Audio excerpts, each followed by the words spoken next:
prepared a speech. No. I was only taking the piss out of him as to whether or not we're live yet. Yeah, that's exactly the first thing that was heard whenever we went live was I'm going to take the piss out of him whether we're live or not. Absolutely perfect. Couldn't have worked out fucking better, Dave. Couldn't have worked out better. Thanks everybody for coming back again to the after party tonight. We have been joined by Sam, we've been joined by Fabio, and of course always as usual there's Dave. Matt, thank you very much. Very much enjoyed the interview myself. Was lots of fun, and yeah, had a great conversation with Fabio behind stage. Couldn't get fucking live quick enough, so we've nothing to talk about now. Dave, I'm sure you've got some questions. You dropped a few things in the private chat I didn't get a chance to attend to. What was it? If a word has limits, there was one. Casimir effect, yeah. String theory. Using the Casimir effect as a better way of describing virtual particles. Yeah. Well, Hawking radiation specifically. Hawking radiation is good. Casimir effect is another one of those examples where it's like the effect is measurable. Like these things actually have a physical effect. You don't detect the virtual particles themselves, but you quite clearly see their effect. Yeah, the Casimir effect is a good example. What else did I comment? I was talking. That was awesome for Brendan. Yeah. I hadn't thought of the description, using the description of the Big Bang, where we talk about it as a change of state and or current instantiation, of using the fucking birth of Jesus as and the switch between AC and DC as the AC and DC. I've got BC in the chat. As an analogy. That's a good idea. And in fact, there are quite a few physicists who now think in this kind of like two phases, as in we see our universe and it's exactly one half of physical reality. Out the kind of other end of the Big Bang is a universe that's kind of like going in the other direction. It's like you have a center point of really low entropy, and then it in both directions goes out, and that the universe is nice and symmetrical. What I hear you're saying is mirror universe. Yes. I have the book somewhere. There we go. Who's talking about it? Oh, I'm loving the trousers. Loving the trousers. I was meant to just show my upper half. This was. Oh no! At least you're wearing something. At least you're wearing something. It's grand. That's true. There's some people don't wear anything. That could have got a lot worse. But no, that's who. Julian Barber. He's a big proponent, I think, at the moment. He's fascinating, especially on all he said in terms of philosophy of space and time. And I think what he's settled on now is his Janus point idea, which is this mirror universe. And one of the explanations for why we see entropy going in only one direction when the laws say it should be time reversible is that, well, there's a whole other half of the universe we're not seeing, and yeah, it's interesting. Solve the cyclic problem. So that would solve the because they dismiss most cyclic models of the current universe. But if you extend it the other way, so you basically got, for want of better words, two universes, one with it going in one direction, one with it going in it, and cycling between the two of those, does that solve the cyclic problem?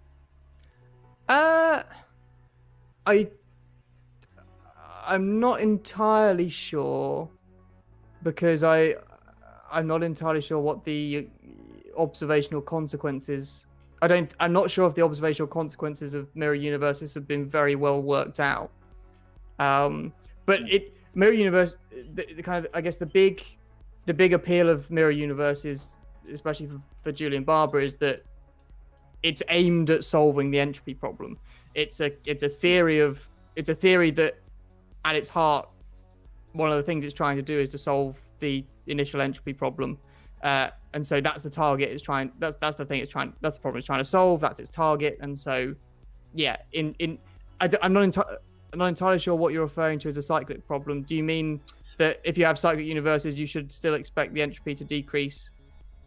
And is that what you're referring to?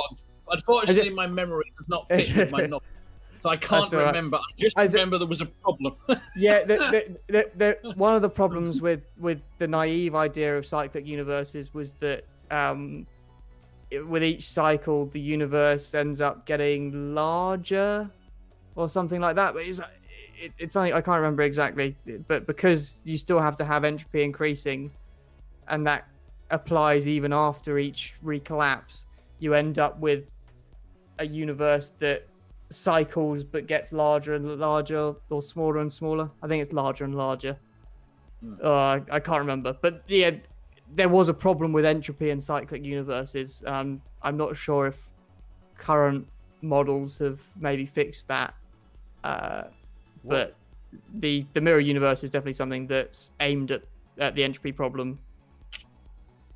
You're as you said about the channel, getting the ideas and stuff out there, Matt, and you know, promoting that. What's your opinion on actually confronting Christians head on? Like, you know, do you have, as we say, you don't do this in real life and you don't live stream, so has there been incidences where you've met, say for talk's sake, have you do you know Untangelo? Do you watch Talk Heathen? Or I have seen Talk Heathen. I was on Digital Gnosis at one point. I don't know if you guys have come across him. I had him on when he had 32 subscribers. Oh, actually, yeah, no, you're right, because I saw it in his channel that that he was on here. No, Nathan's channel is really good. He gets a lot more.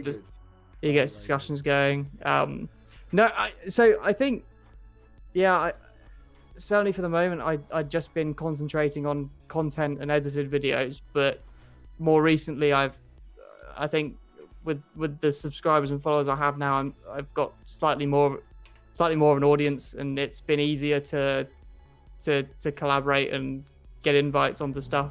I would like to discuss. I would like to talk. Untangelo is here. You know, when a spot arrives, we'll get. But there's no rush. Nobody rushed to leave. This is the after party. We're having fun, but Untangelo will give first dibs too, and yeah, that'll be fun. Untangelo is Untangelo. Yeah, we'll leave it at that. I mean, you got me in here who's a Christian too. But I didn't even put you in the same class. I know you're a Christian and he's a Christian, but you're not going to disagree and fight with Matt. You know, you're No. all right. You're a sane Christian. Yeah. Just be like, yeah, we've got a few atheists. Throw a Christian in the mix and a pagan. Why the fuck not? I don't. Spartan, I never even thought of that. How is the baby, Spartan? By the way, how's the babies? He's doing good. Well, they're both doing good. Good. One of them's eating right now. How- I don't how- have my camera. How's Trish? So, how are you awake enough She's to be here? sleeping. The baby. Hello, baby. There's a baby. How's Trish doing? She's sleeping, Best thing. but she's doing good. Have you anything you would like to disagree with and pretend you're all right? You're the crazy Christian. Go crazy Christian. Yeah, no, I was only like in and out for the main conversation, so I don't know. I think this stuff's really cool, but I'm definitely not educated enough to argue with anybody or have any strong opinion. What's your thoughts on the Cologne cosmological argument? It's just kind of dumb, but that's about it. I don't think it has anything to do with anything that really matters, but I do think some theists started thinking that way, that they don't see the Kalam as very interesting at all, and some of these kind of.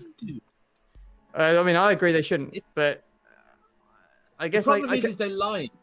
They switch the arguments. It's one of those things that really drives me nuts. They change it from being whether or not it's a logical argument and whether or not it makes sense to being about reality. That they're assuming the premises are true. The thing I've always I take issue with both the premises. There's this kind of. I do. I mean, one of them's in a way a scientific one, but I disagree, and I disagree with it mostly on philosophical terms, but also on scientific terms. And then the first one they try and trade off as a kind of logically necessary law that everything that begins to exist has a cause of its existence. And I don't see it. It doesn't causation. Disprove that. As much as we can within our. We have examples of things that are truly random in terms of creation.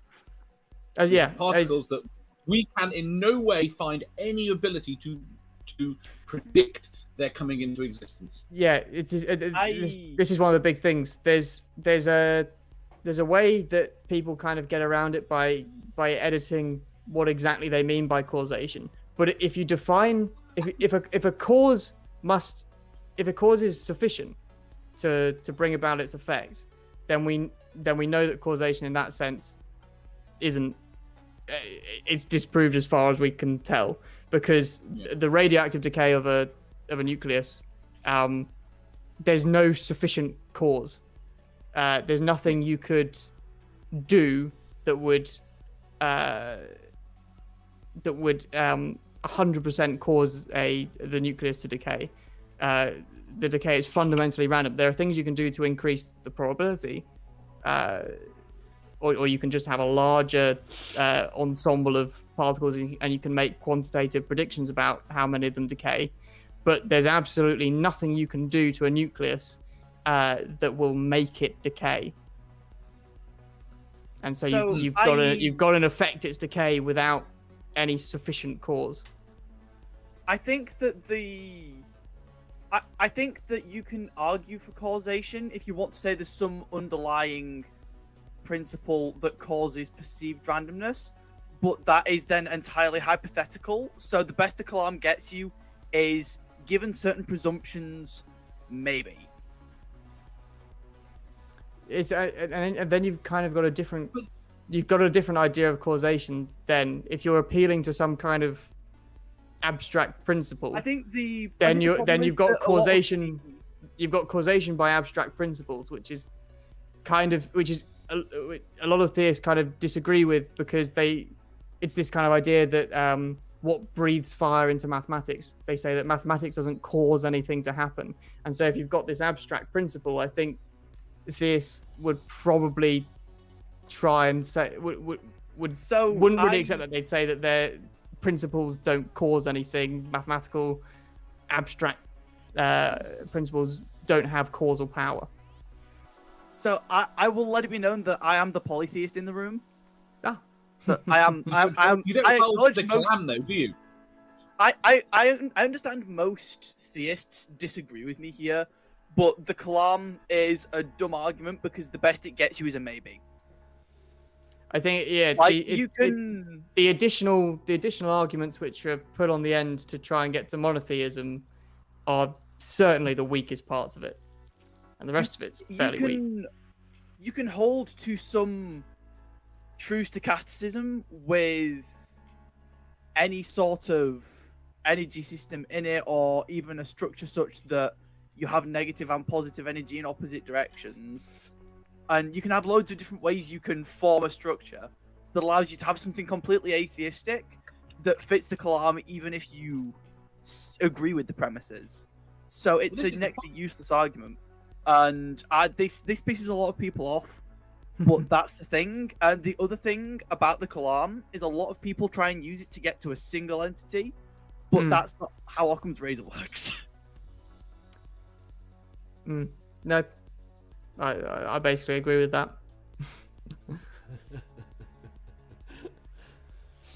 In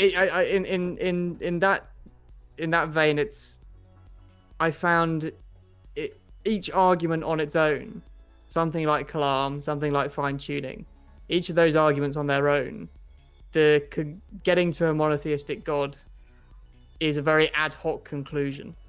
I think these kind of arguments only really have any weight if you think that God already explains a lot of other things.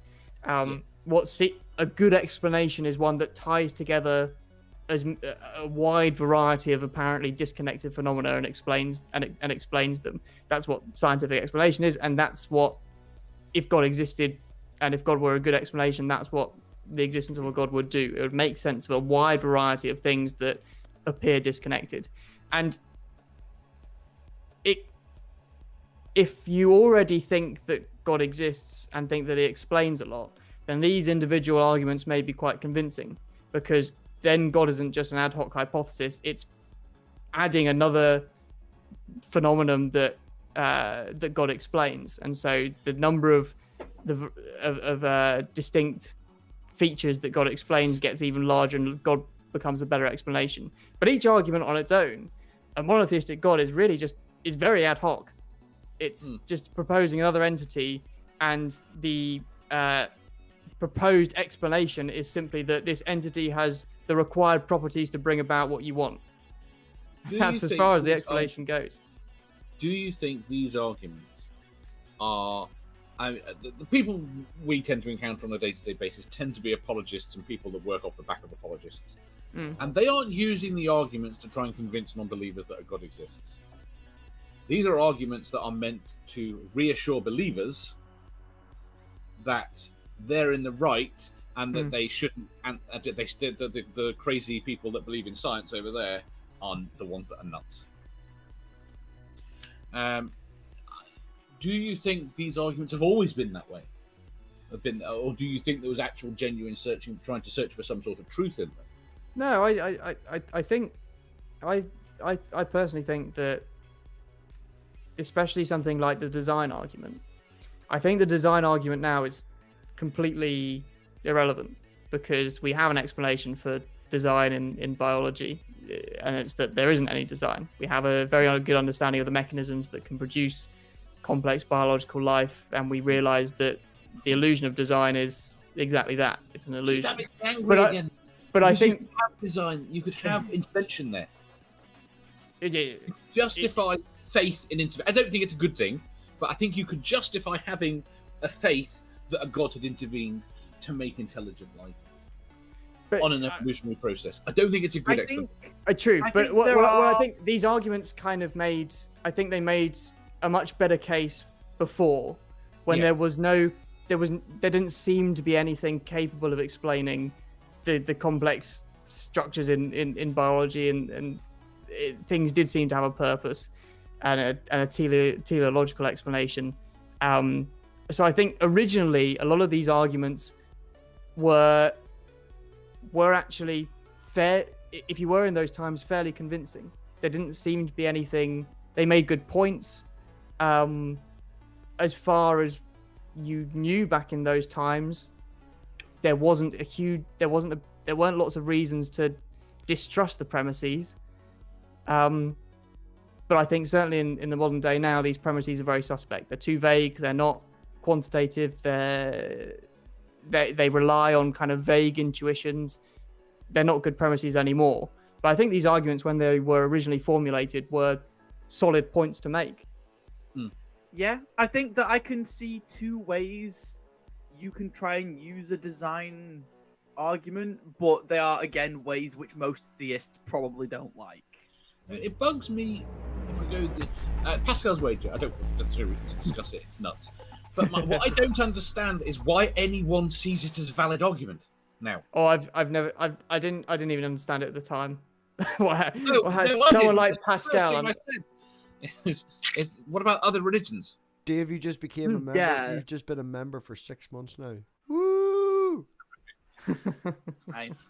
Way to go. See, my favorite thing is if I get into an argument with a street preacher and they try and Pascal's wager me, and I'm like, mate, I literally believe in your God. I just think he's a dumbass. It's this cosmic hide and seek that makes no sense on monotheism. This kind of, is he there? Is he not? I mean, almost the point of monotheism in a way is to get people to behave morally. That's almost and to behave morally and to worship God. Those are kind of what I see as the key aspects of monotheism. It has a huge moral dimension. And so if that's the case, what is the point of all this? I think it's one of them points that that woman I mentioned earlier that did that research, that's another one that she actually pointed out, was a lot of people said, would lean towards what's moral. That's the way they would be more defined. But I don't think he's saying that it does, but that's what it's perceived as. Yeah. That people have to do it this way. I think that the other thing monotheism often either provides or feels like it's trying to provide is this idea of the ability to know ontology. that seems to be like the kind of like the presup kind of school, which is So having God there means that you can know things, you can rely on logic, you can know things exist, as you can trust your senses. That kind of that's all the whole divine revelation thing of this is the only entity to exist that has revealed itself, therefore presuming we can trust it, then this is the only manner through which to know ontology. And a lot of people will prescribe a monotheistic God omnibenevolence and the inability to deceive. It's another thing that I've never understood, that omnibenevolence could ever be a necessary property. I think omnibenevolence in and of itself is incoherent, but that is a thing I am happy to be. I'm happy to say that that's just something added I only omnis as time went on, and they've just ended up in this situation where they have a long list of omnis. I can I would justify. I would disagree that they kind of added omnis as time went on, just based on Plato. But of course they did. Look at the Jewish God again. The Jewish God's fucking insane. So Same it was more God, the but fact that that one's really pissed off. it was more the fact that Plato introduced 5 omni traits, or gathered 5 omni traits, and how I want to look at it. There's so many paradoxes that you can, and inconsistencies in these traits that you can think up, and it just kind of makes a mockery out of them. There's omnipotence. The paradoxes with this are kind of well known, but if, as most theists believe, the laws of logic aren't independent of God, they come from God. Well, if God's omnipotent and God can do anything, then God and these logical laws come from God, then he can change them. And so things that are impossible and logically impossible for us aren't necessarily logically impossible for God.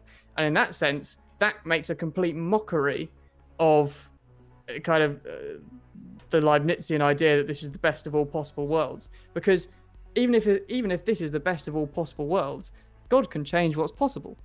Like in this world, theists make the argument that there must be evil in the world because we have free will, and that kind of thing.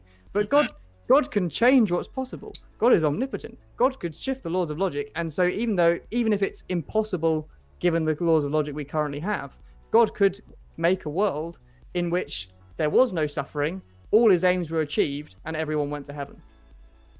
Right, slight sidetrack. Do you believe there's free will? That's where that guy today in that conversation ended, and I just walked away. Free will, I walked away. It's not something I've given a huge amount of thought to. The simple answer is no. If you take free will to be, it really depends on how you want to define free will, because there are plenty of ways you can define it which are obviously such that we obviously don't have free will. If you want to define free will as in you could do whatever you willed, if I wanted to fly right now, well then obviously I don't have free will, because however much I want to fly right out of the seat right now, it's not going to happen. So in that sense, in that really extreme understanding of free will, I don't have that free will. So you've got to start peeling back what you define free will to be, and it's really interesting to kind of settle on what you think it means to have freedom. Is it that you can have your own goals? Well, then people then ask, well, the goals and desires you have, you're not necessarily, it doesn't always seem like you're free to decide what they are. But maybe that's not what free will is. Maybe it's just that you can, in principle, pursue the desires and the will that you have. But then you can go in another direction. You can say, well, if the world is essentially deterministic, and everything's in a way predetermined, do you have free will? Well, if you want free will to be that you can change how the world is from what it was predestined to be or what it was predetermined to be, well, then the answer is no. But if your definition of free will is more that you have this illusion that you're acting and changing things, then yes, you have free will. It depends a huge amount on what you actually want, what you actually want from free will, how you define free will, what is it,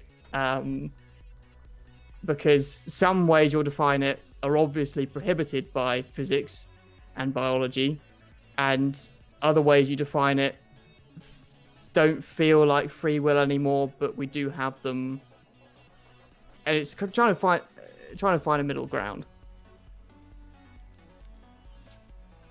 So I think that typically people are referring to libertarian free will, which I'm of the view is incoherent as a concept in the first place. But anyway, Leo has jumped in, and we've got Antangelo there, but I want to give Leo just the floor for a minute or two, because Leo, I know, has an awful lot of love for this subject as well. So Leo, if there's a question that's long or two questions that's quick, you know, I'll let you have a wee go there before Antangelo gets in. Hi, Leo. How's it going? Nice to meet you formally for the first time. Yeah, I know. Matt. We did exchange emails briefly, but yeah, we did. I don't even know where to start. Honestly, I think it would just be better to bring Antangelo in, and then if there's time afterwards, I could come in and maybe pick up something that was a part of that discussion, because there's too many places I could start, and it's gonna go down too many rabbit holes at the moment. Fabio is in Italy, so it is quite late for Fabio. So he says he will. Oh, yeah, there you go. He's gonna pop out. And okay. We have Antangelo. And I'm gonna mute just so Antangelo can have. I'm gonna mute you, so then you can't unmute because I've got control of it. Antangelo, this is Physically Debunked. This is Antangelo. Antangelo has his own little moment of fame on Atheist Experience and Talk Heathen, and he out of all the crazy Christians, he's probably one of the nicer ones. So he'll turn up and he'll have the fun and have a bit of crack. And yeah, so Fabio, or sorry, you're in Fabio's spot. Antangelo, is there any one question you would like to ask Matt to start a conversation? Matt, is this all right? Are you happy enough to do this? Yeah, yes. No, that's of course, that's absolutely fine. Totally not putting you on the spot live, and you can't say no. I'm an asshole. Go on ahead, Antangelo. Yeah, I actually posted on Facebook on Unbelievable group an argument of the fine-tuning argument. Well, he wouldn't have seen that now, Fabio. Or he fucking did it again. He wouldn't have seen that now, Antangelo. So if you want to ask him a question direct, or just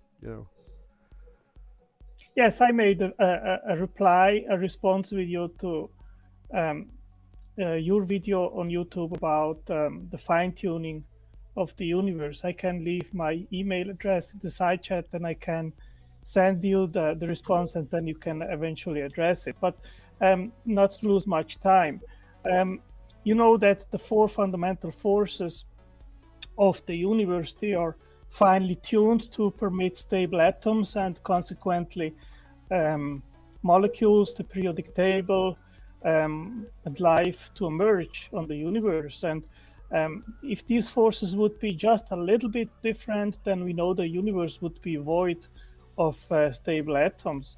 So that goes in line with all the other fine-tune parameters that we know are necessary. And recently I discovered that Hugh Ross, he has actually much larger list than the one that I knew of. I knew of about 140 fine-tuned constants, but he lists over 1,400 different constants.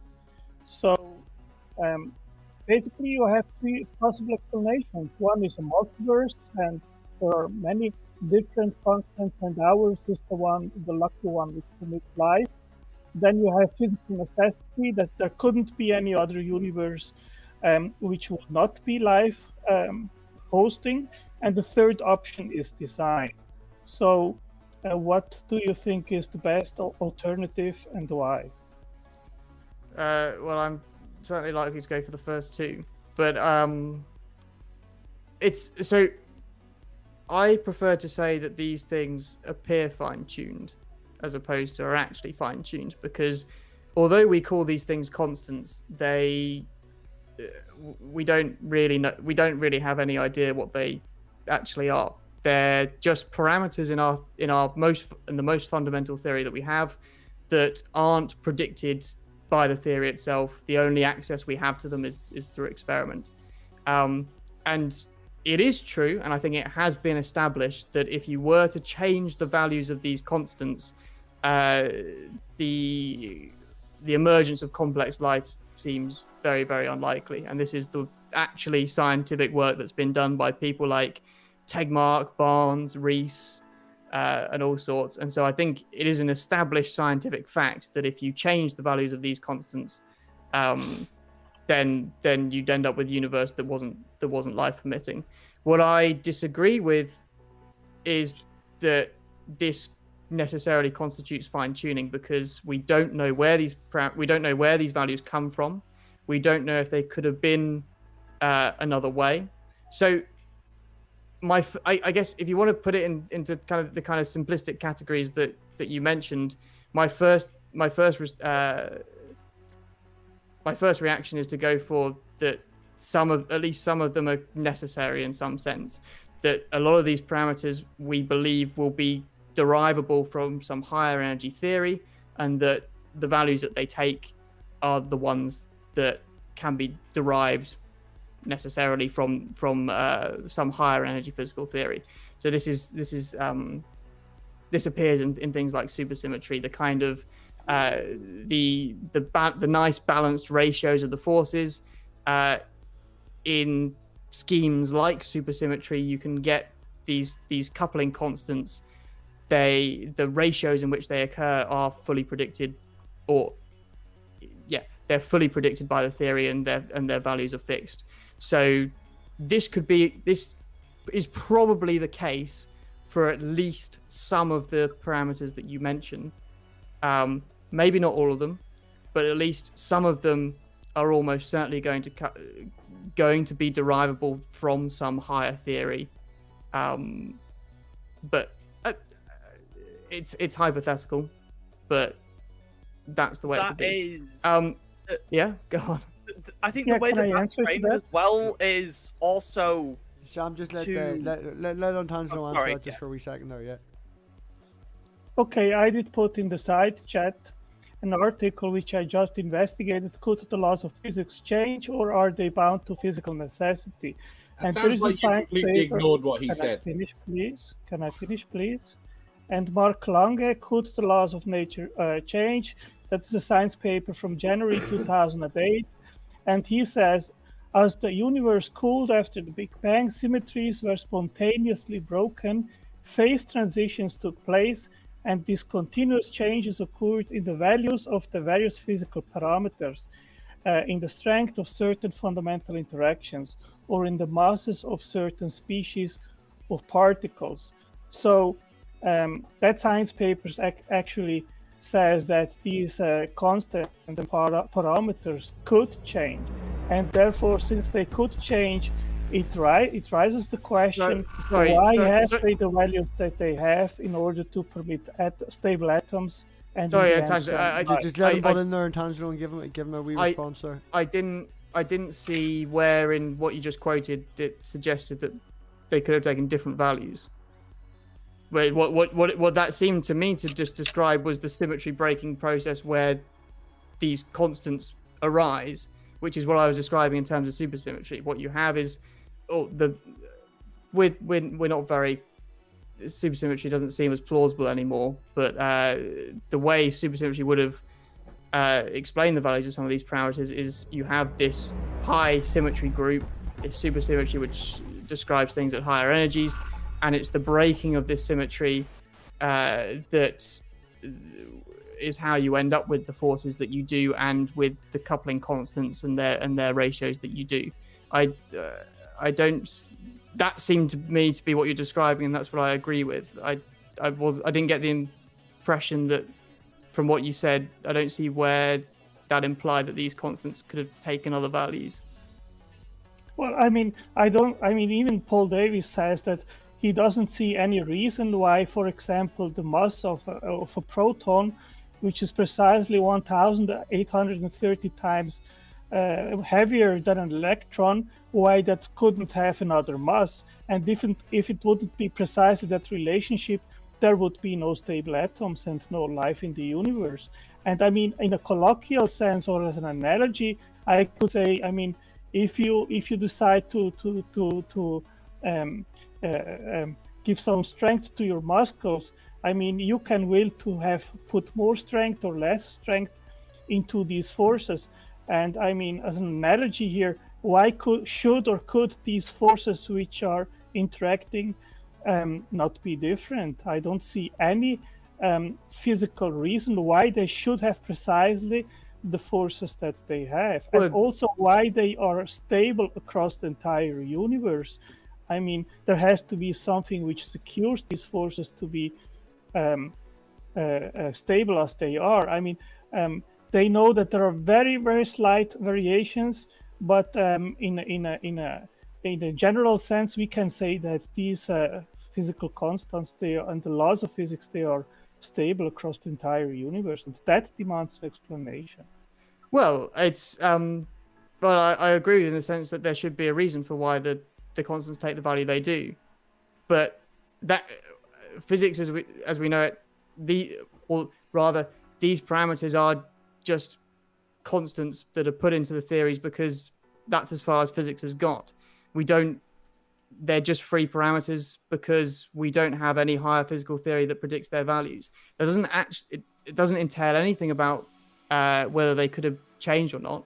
We don't have any physical reason to believe that there's some that these constants are based on dynamics or some mechanism which changes their value. All we have is the standard model of physics and general relativity, and we have the values of constants that we measure experimentally. That's the story as far as we know it. Yes, we want a reason why these parameters take the value they do, but I mean, to call it fine-tuning is almost begging the question. It's assuming that these could have changed in value, that they could have taken any other value. And how do you know? So these fine-tuning studies, what they do is they show this large parameter space, and then the habitable, the region that's hospitable to life is this tiny little dot somewhere in it, and they say that, well, this is evidence for fine-tuning. Sure, it shows that if this parameter could have taken any value in this large range, then yeah, only a small island in that is life permitting. But we don't really have any good reason to suspect that these parameters could take, with equal probability, any value in this large space. It could be, what this comes down to is whether there is a probability distribution over this space of possible values and what that probability distribution looks like. It could well be that that more than one value is possible, but actually the probability distribution is heavily centered around a life emitting region. Of course, we'd want a reason for why that would be the case, but there's no reason to suspect that this isn't that this is what's going to be derivable from some higher energy theory. Well, and then again, when we find that, and then if we find that higher energy theory and derive these consequences from it, well, then fine tuning as we're describing it here kind of seems irrelevant and jumping the gun, because it wasn't ever possible for these constants to take the values that we're discussing. Yeah, I mean, even the fine structure constant, which is very relevant to have a life-permitting universe, it has been shown by science that that value can, in a very minute kind, it can change a little bit. And this also is evidence, actually, that these values can actually change. And we are not talking here only about the fundamental forces which require to be finely tuned, but as well the initial conditions of the universe, the expansion rate of the Big Bang, the cosmological constant. Then we go to galaxies, to the Earth. I mean, there are over 20 parameters which have to be precisely Tangelo, tuned. Go on, So David. that, Go on, that Dave. also Let demands Angelo, when you're explanation. finished there, we're just going to let Dave go. Yeah. So Understand. well, I'll not take much longer. So we are not talking here about the fundamental forces, but about an entire range of different things that have to be just right. And that starts with the initial conditions of the universe, with the laws of physics, with just right galaxies, with a just right sun, with just right planet Earth, with 30 a seconds just and right time's up. atmosphere. And even in biochemistry, we need fine-tuning of the nucleobases in order to have the right forces of Watson-Crick base pairing in order to have DNA and Don't life. go on telling us that there are lots of variables that you think are fine-tuned. We Well, accept that's there are not lots of variables you Yeah, think go are on fine. ahead, Dave. No, Angelo, you had plenty of time there. You've had loads. We're going to let Dave have a wee speak and let Okay. Dave have a go. And Leo been does said to actually be want to repeated. say something as well. So It's let been said Dave, repeatedly, Dave, go on we ahead. don't have a model of high-energy physics beyond a certain point. And basically, we can turn around at this point and say that every constant that we now know of is probably derived in that theory that we don't know. Yeah, and so arguing about whether or not they are fine-tuned at this level is insane. You're asserting a god because you see fine-tuning, but that's like asserting a god because at one point we didn't understand about protons, neutrons, and electrons. But then we went back a level, and we went back a level, and we went back a level, and at each point we have worked out where things have been derived from. No one disagrees there are things that we don't know the reason for their value. But you're not really addressing the point that was put across, where he had explained that there are levels of physics that we don't understand yet. We don't understand them. We can argue backwards and forwards about them. But specifying more and more different things we don't know the answer to doesn't answer that. Leo, would you like to make a point? You said you had a point of clarification. Is it still relative? I know it was about 10 minutes ago. I hope it's still relative. But go on ahead, Leo. Oh yes, I have to. Okay, yeah. The first thing I wanted to say is, in terms of the way that we view the parameters of the universe, personally, I don't think I would say that they're necessary. When I hear necessary, I think of that they would have to, they cannot, their truth cannot fail to obtain in all possible worlds. And I think that what Otangelo was saying is that we could at least conceive of possible worlds where these parameters take on different values. And I think I would agree with that. But to the point that Matt was making, and I think it's a very, very crucial point, is that we don't really have enough knowledge, at least as of yet, and perhaps maybe we never will, to know what the probability of various different values these parameters could be. So we don't know if maybe the values they have are probabilistically significantly more likely than other values. And I think that I think that point plays into the discussion about fine-tuning. The only other question I have to ask as it relates to the argument is, what is, to Otangelo, is what do you mean by fine-tuning? Well, you can have just one value in a constant, for example, and if that value is different, then you will have not the right relationship, for example, of the fundamental forces of the constant, of the coupling constants of one force with another, of the, let's say, of a strong nuclear force with the electromagnetic force. And if that relationship is different, then you have no stable atoms and you cannot have molecules, the periodic table, and life.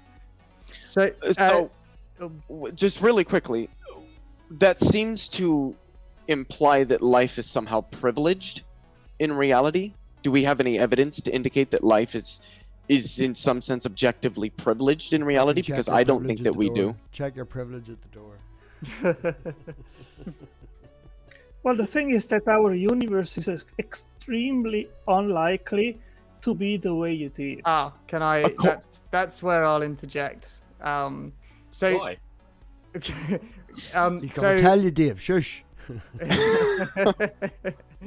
so the definition you gave with fine tuning is the one that's basically used as a definition in, say, Luke Barnes's papers on fine tuning is the kind of scientific understanding of what is the scientific definition of what we mean by fine tuning, which is basically that in the parameter space of possible values that these constants, that what we deem possible values these constants can take, only a very small area of that parameter space is life emitting.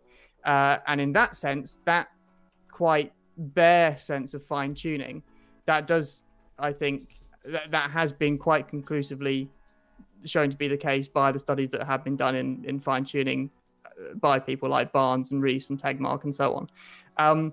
But that, to get from there to your next claim that this life emitting universe is very unlikely, is not a jump you can make without a lot of extra assumptions.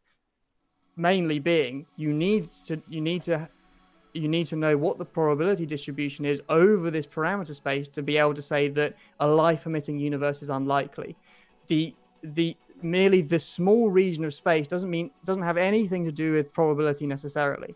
You can have a small region that there could only be the small region of that parameter space that's life emitting, but it could be the case that the only possible values that these constants can take fall within that life emitting range, in which case a life emitting universe isn't unlikely, it's certain. So going from fine tuning in the bare sense that Barnes defined it and as you just defined it, it doesn't get you any of the way to then going to the much stronger conclusion that a life emitting universe is unlikely. If you want to start making probabilistic claims like that, which is what the kind of theistic fine tuning argument wants to do, you need to have some probability distribution over the parameter space of these constants and to have some justification for it. Well, I think that the fact that that the number of fine-tuned parameters has enormously increased, and as I said previously, from about 140, which I thought were about known, Hugo Ross, he cites over 1,400, and in a recent personal messenger exchange, he said that in his recent investigations in the last 10 years or so, that number has even doubled, not to about 1,400, but 2,800 different parameters that must be just right in order to have a life-permitting universe. What does the significance of the number of numbers mean? Yeah, It's no, not I'm relevant. starting to get to that that point. means- I'm starting to get to that point. Yeah. Go on, Dave. Make a statement, and Tangelo quickly retort, and then we'll pass it to Leo.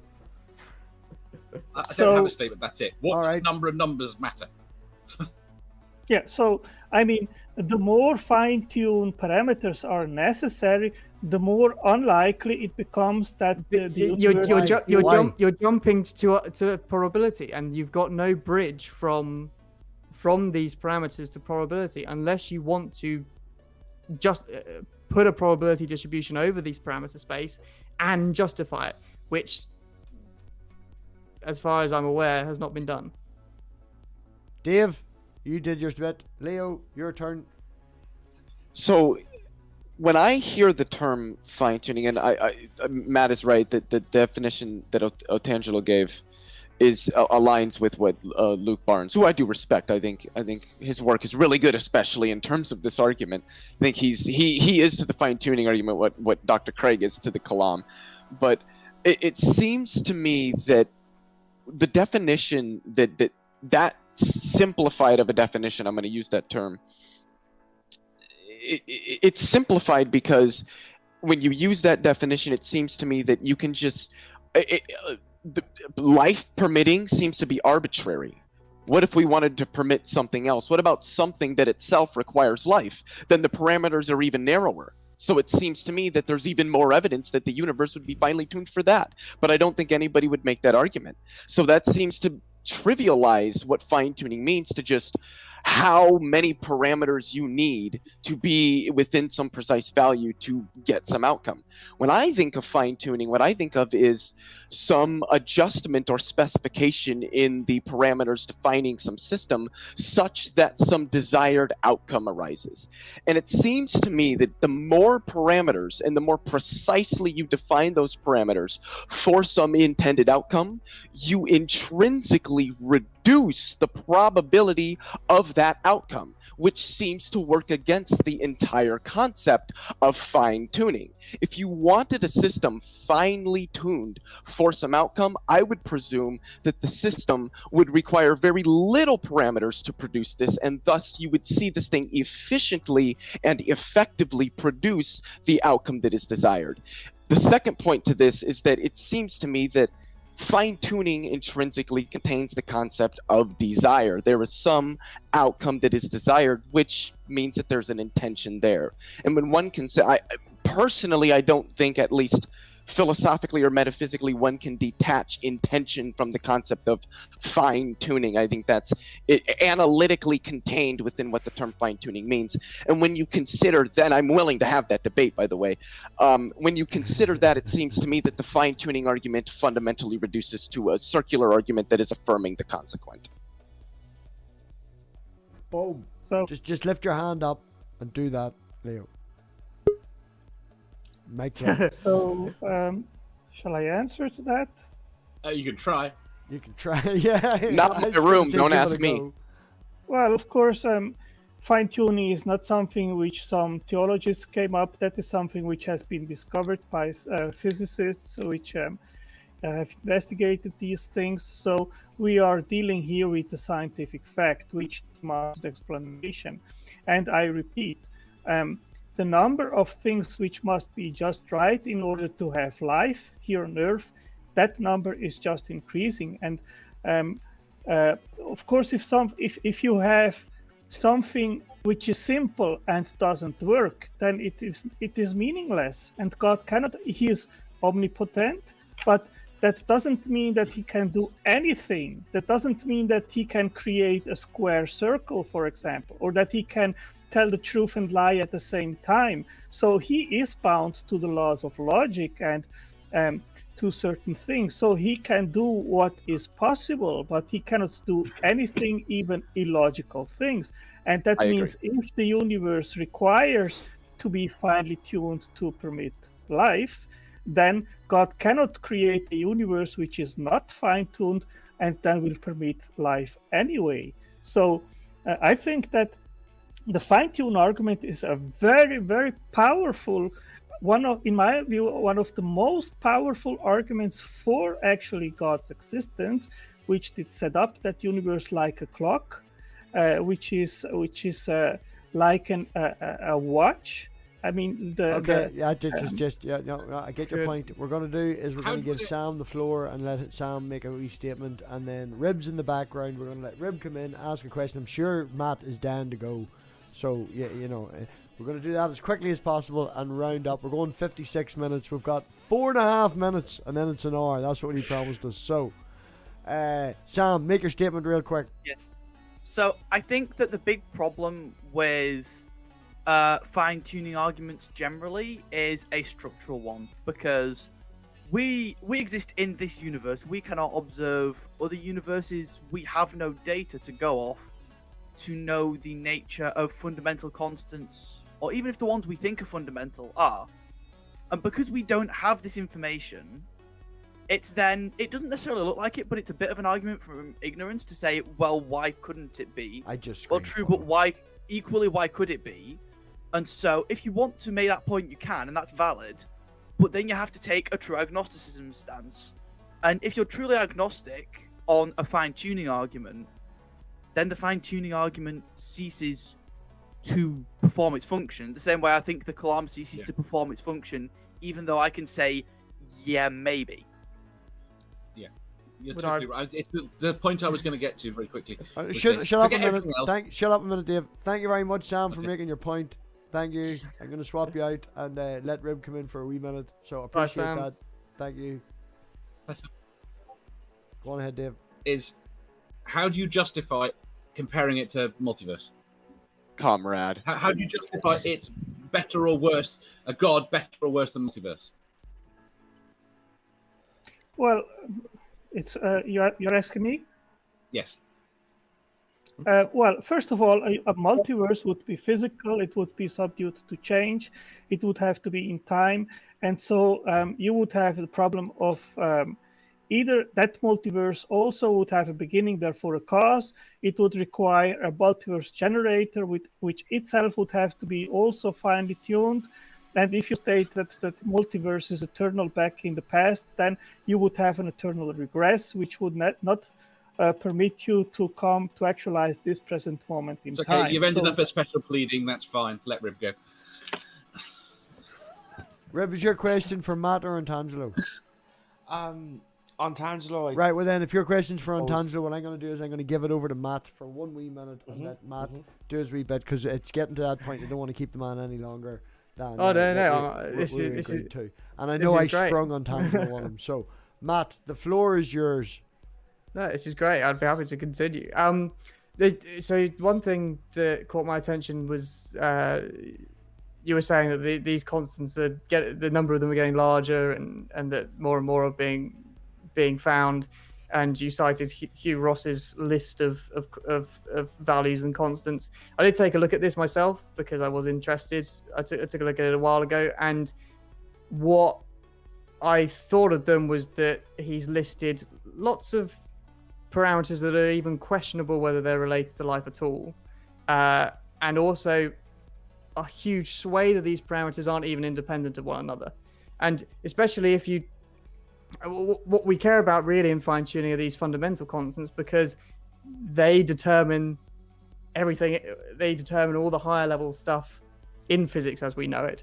So all these constants and parameters that Hugh Ross then lists, well, they're dependent on their values are dependent on the fundamental constants. So we don't need to worry about all these other constants, because we can just look at the fundamental constants and the initial conditions. I think those are the two most important ones, constants and values you want to consider, and all the rest, it doesn't really matter so much, because a lot of the things he talks about are like galaxy densities and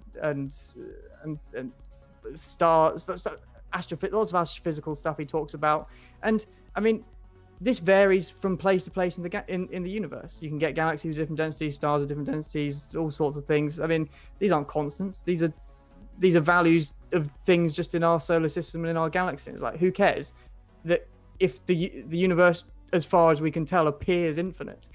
And so if these values change, then I mean, that's a multiverse explanation for why we see the values that we do in our galaxy and solar system, simply because there are so many galaxies and solar systems.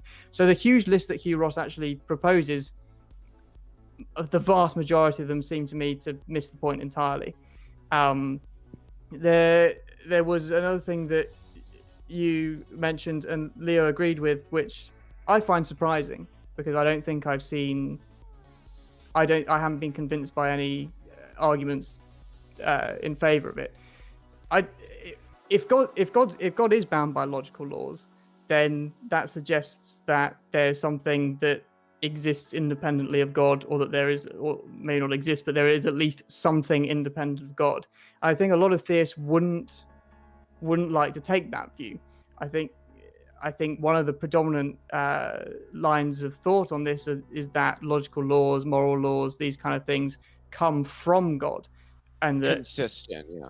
And that these are things that come from God. God is the source of them, and so God essentially has the power to change them. And in the case of logical laws and less and physical laws, well, then fine tuning, as Leo was saying, kind of doesn't make a huge amount of sense, because God can form the physical laws and the logical laws, although we don't really need to go that far. God can form the physical laws to be whatever he likes. So why not have a system where things don't need to be finely tuned, but actually you produce a system which is teeming with life, abundant with life, as opposed to ridiculously and narrowly fine-tuned for life? Well, first of all, if you have, for example, the intent to make a watch, then you need to have the parts which interact together in the right fashion. And you cannot make any kind of subparts which then do not fit together, then you will never get the intended result. But that's already assuming a certain way about the world works, and that to build a watch you need to fine-tune and finely arrange pre-existing matter, because watches don't just grow on trees. You can't just pick up a rock and it's a watch. But no, why, my point is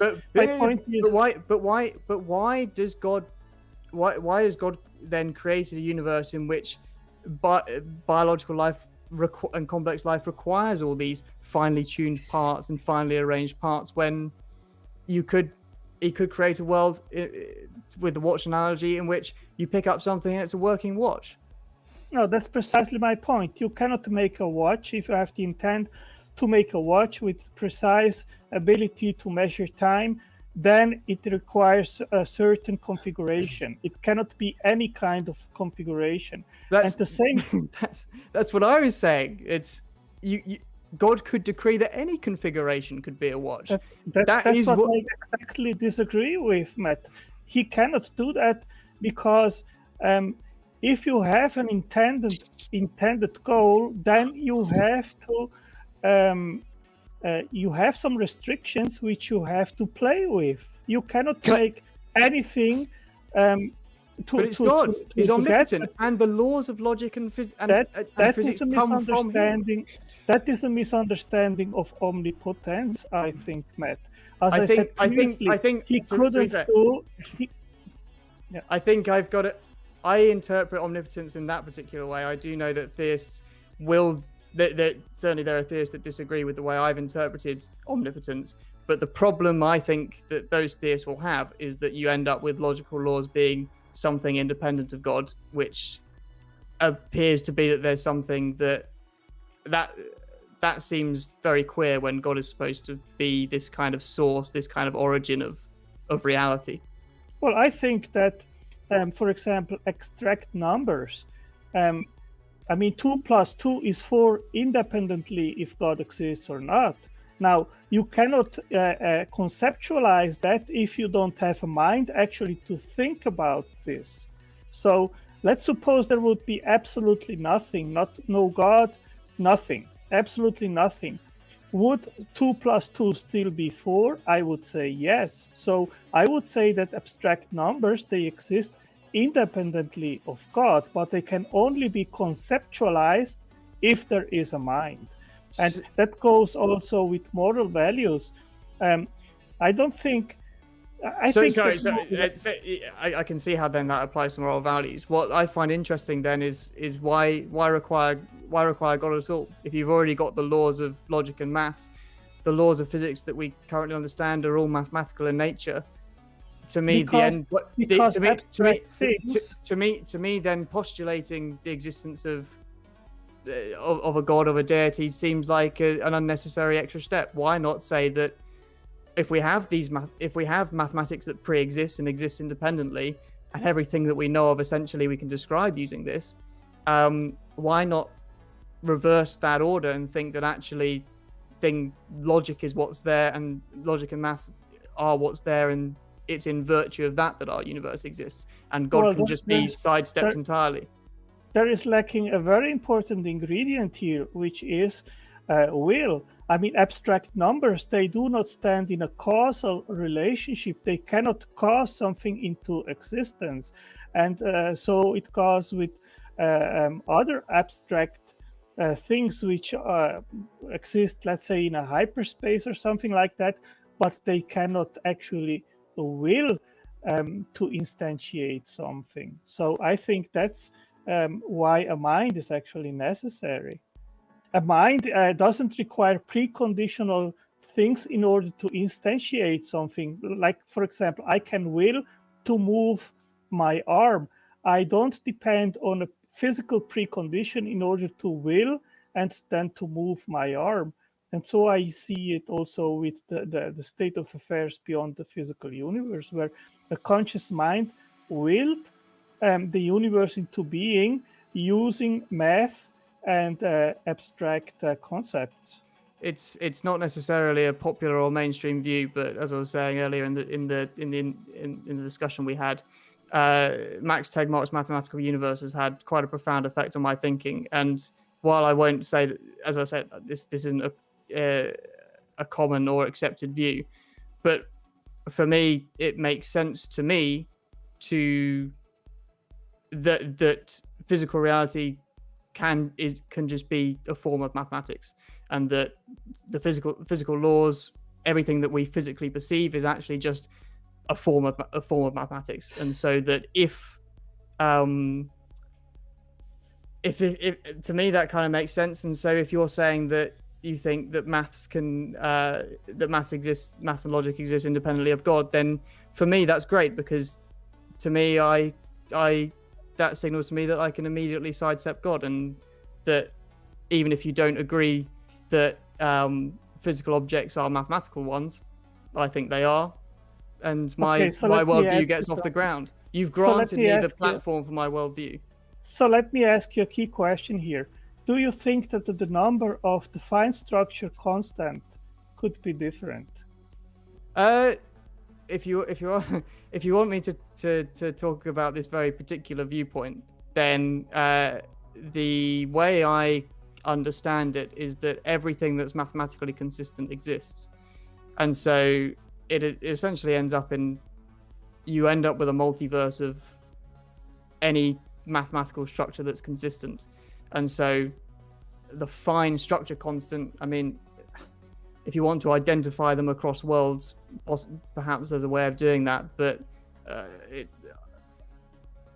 perhaps there's a way of doing that. And then in that case, there may be a consistent universe in which the fine-tuning, in which the fine structure constant takes a particular value, and there may be a very similar mathematical consistent universe where it takes a different value.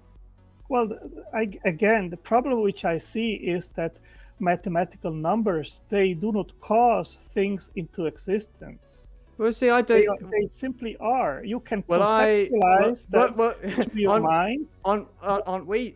They are not physical. Are we not simply are? And why aren't they physical? I mean, sure, you can't see the number 1 or you can't see the number 2, but if the way physics has gone, if you keep digging deeper, what you find is that you're made of particles which come from fields, and the only way we have of describing this, they're just mathematical objects.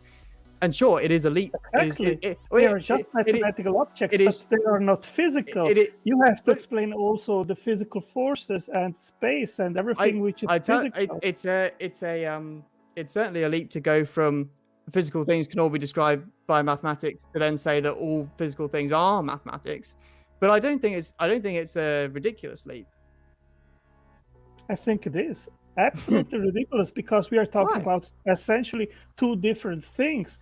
The physical has nothing to do with the abstract, which basically I disagree. In our minds. Abstract forms, abstract mathematical structures are instantiated in nature everywhere.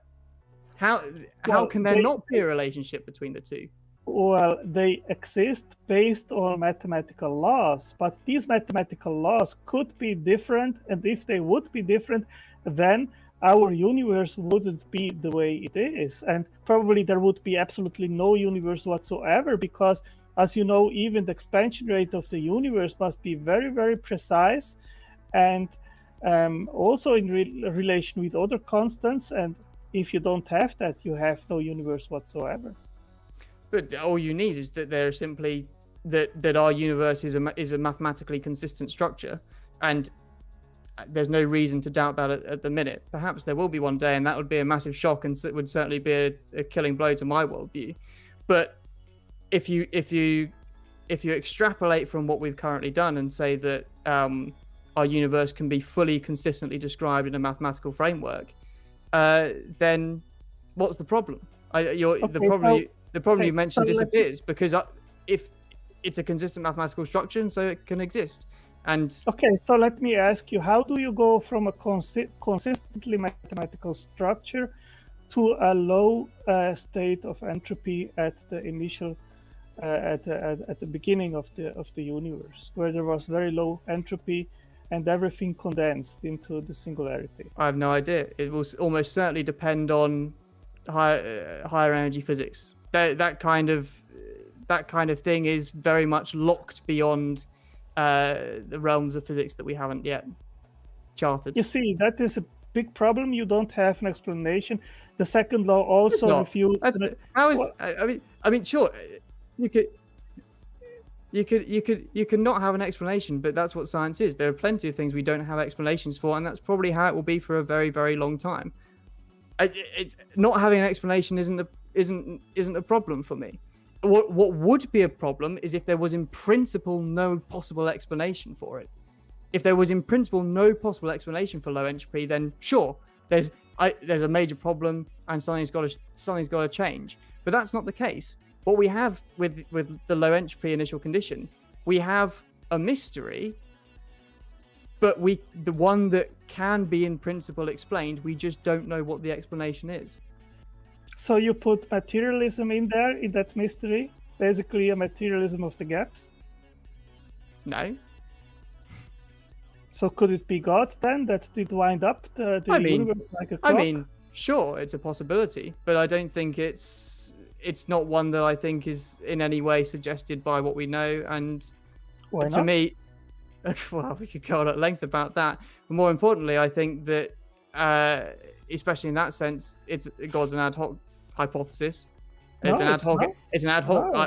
It is an ad It's hoc not. explanation for that. No. And yes, it is. It's an ad hoc explanation just for that particular instance. Because look, I mean, what you're doing with fine tuning by proposing that God's an explanation, what you're saying is that, oh, here's a property of the universe which I can't explain. My explanation is going to be to propose that there's some entity which has the properties that will instantiate what I want. There, problem solved. That's not an explanation. That's completely ad hoc. No, it's not. It's a dormative virtue of opium. Why does opium? Because it's got a dormative virtue in it. Okay, why is the universe fine-tuned? Because there's an entity that wants it to be fine-tuned. It's not an explanation. Of course it is. No, It it's is not. the only logical, rational explanation. Oh no, in my it's not. understanding. It's certainly not. You see, it Sure, is interesting that I see that at the end of our conversation, all you will be able to say, well, I don't have an explanation. But you see, amongst 100 conversations that I have with atheists, and my standard initial question is, how can we explain our existence without a creator? At the end of the conversation, the atheist's answer will be, I don't know, and I am perfectly fine with it. Yes. So sure. that's- Sure. That's what we have. We don't have explanations for everything, and because atheists often rely on science and scientific worldviews, that's going to be the case because that's how science works. But what I disagree with is that God is in any way a good explanation, because looking at the logic behind monotheism and the logic behind proposing this omnipotent, omniscient, omnibenevolent entity, the problems with the explanation seem far worse than the virtues of it. Why? Oh, all What's sorts. the problem? Morality makes no sense. For a start, Morality makes no sense. How does it make no sense? just consider the classic Euthyphro dilemma. Either morality, either you have an arbitrary morality. The problem. Well, morality emanates from God's nature, and your problem is solved. No, it's not solved at all. You've got Yes, far it more is. problems. Because then morality doesn't accord at all with how we actually then morality doesn't accord at all with how we actually discuss it and experience it in everyday life. You've got a massive disconnect and a huge explanatory gap between morality, your religious morality, and the way morality actually works in our experience. Well, And there's other things. The existence, I've always seen the plurality the plurality of religions is an extremely problematic thing for monotheistic gods or other things. Basically, the lack of a need for a god for understanding huge swathes of the universe. It's certainly a bias of mine as a physicist and a scientist. But for me, if a god created a universe such as this, I'd expect to see signatures of it throughout the actual creation and the structure of the world. I don't see it. I don't think it's there. I do. I mean, I have so many examples. The fact that we disagree over this seems to me to be a massive problem for monotheism as well. No, it's not. I think that atheists monotheism makes no sense of the world. Unrighteousness. Sure, we atheists don't have an explanation for everything, but the proposed explanation for everything from monotheism is such a bad thing. It doesn't explain it. I think atheists have actually poor explanation. Matt, I think actually atheists have no explanation whatsoever when it comes in regards to questions of origins. None. Okay? Well, I mean, I don't think that's true in this. There's an extent to which that is true, but that's because we have no idea. Well, the Big Bang is as origin-y as we can get, although as I say in my videos, I don't like to call it an origin at all because there isn't really a good reason to believe that. But the fact that we don't have an explanation for the origin is simply because who knows how much we're missing, who knows how much reality we're not seeing, we're not detecting, and we don't know what the universe is fundamentally made up of. Made up of. There's so much. We don't have an explanation because we realize that there's so much more to be. Yeah. I think that wants to finish that. Can I bring a point to the table quickly? I'm done. I'm good. I'm good.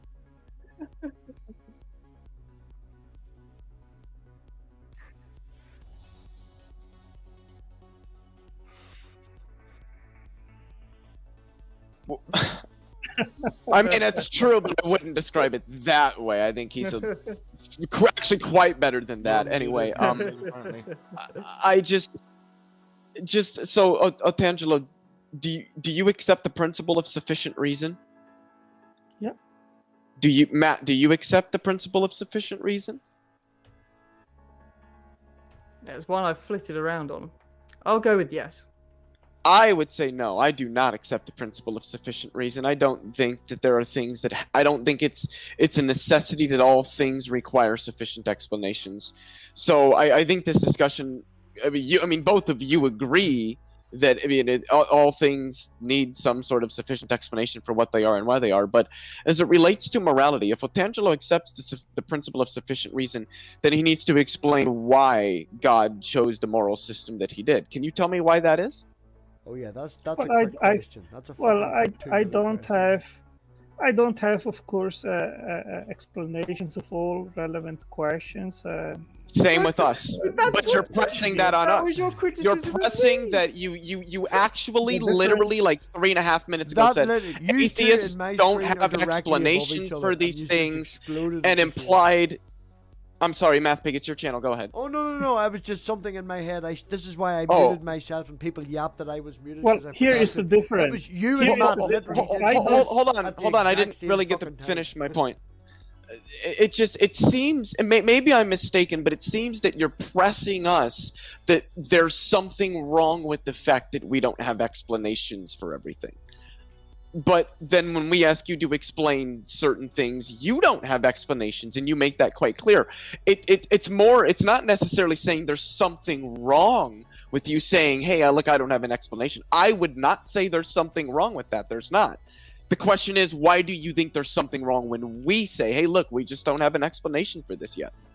Okay, the difference here, Leo, is I am saying that atheists have no coherent, consistent, logical, plausible explanation in regards to our origins whatsoever in regards of any of the relevant questions. What do you mean by that?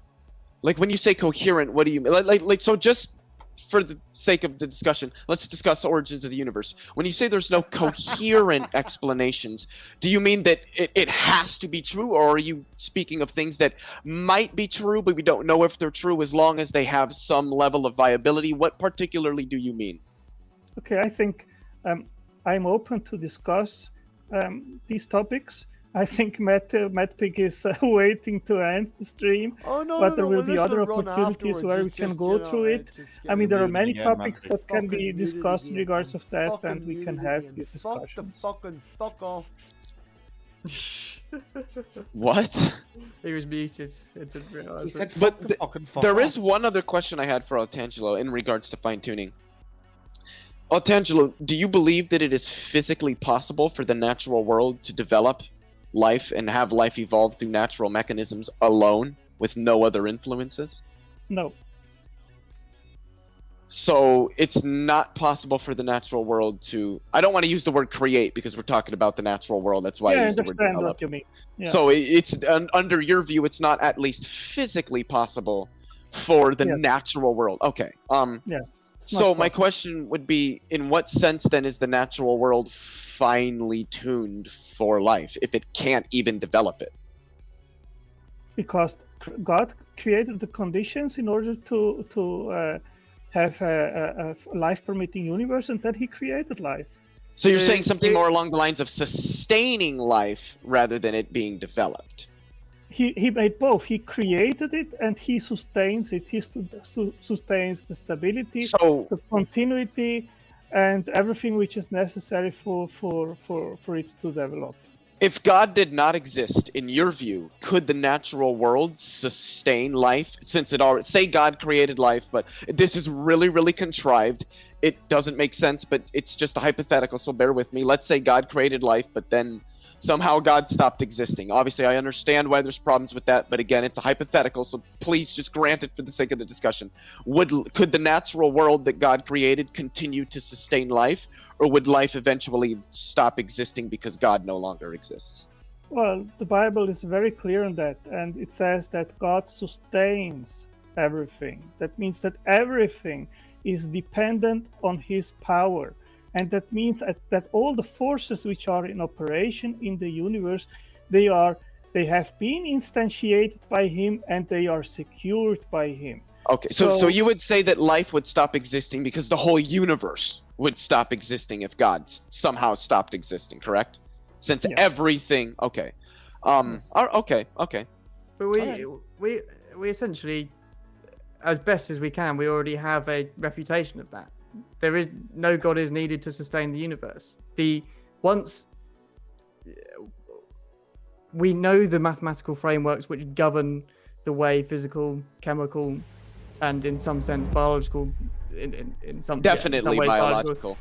Does that that reduces to the physical and the chemical. Ultimately, it does. So we know the law, we know the mathematical frameworks that govern these things, and what it means is that if you have all these things already, they're going to behave in an entirely predictable way. So even if kind of God popped out of existence, well, you've already said that these mathematical laws and things exist independently of Him.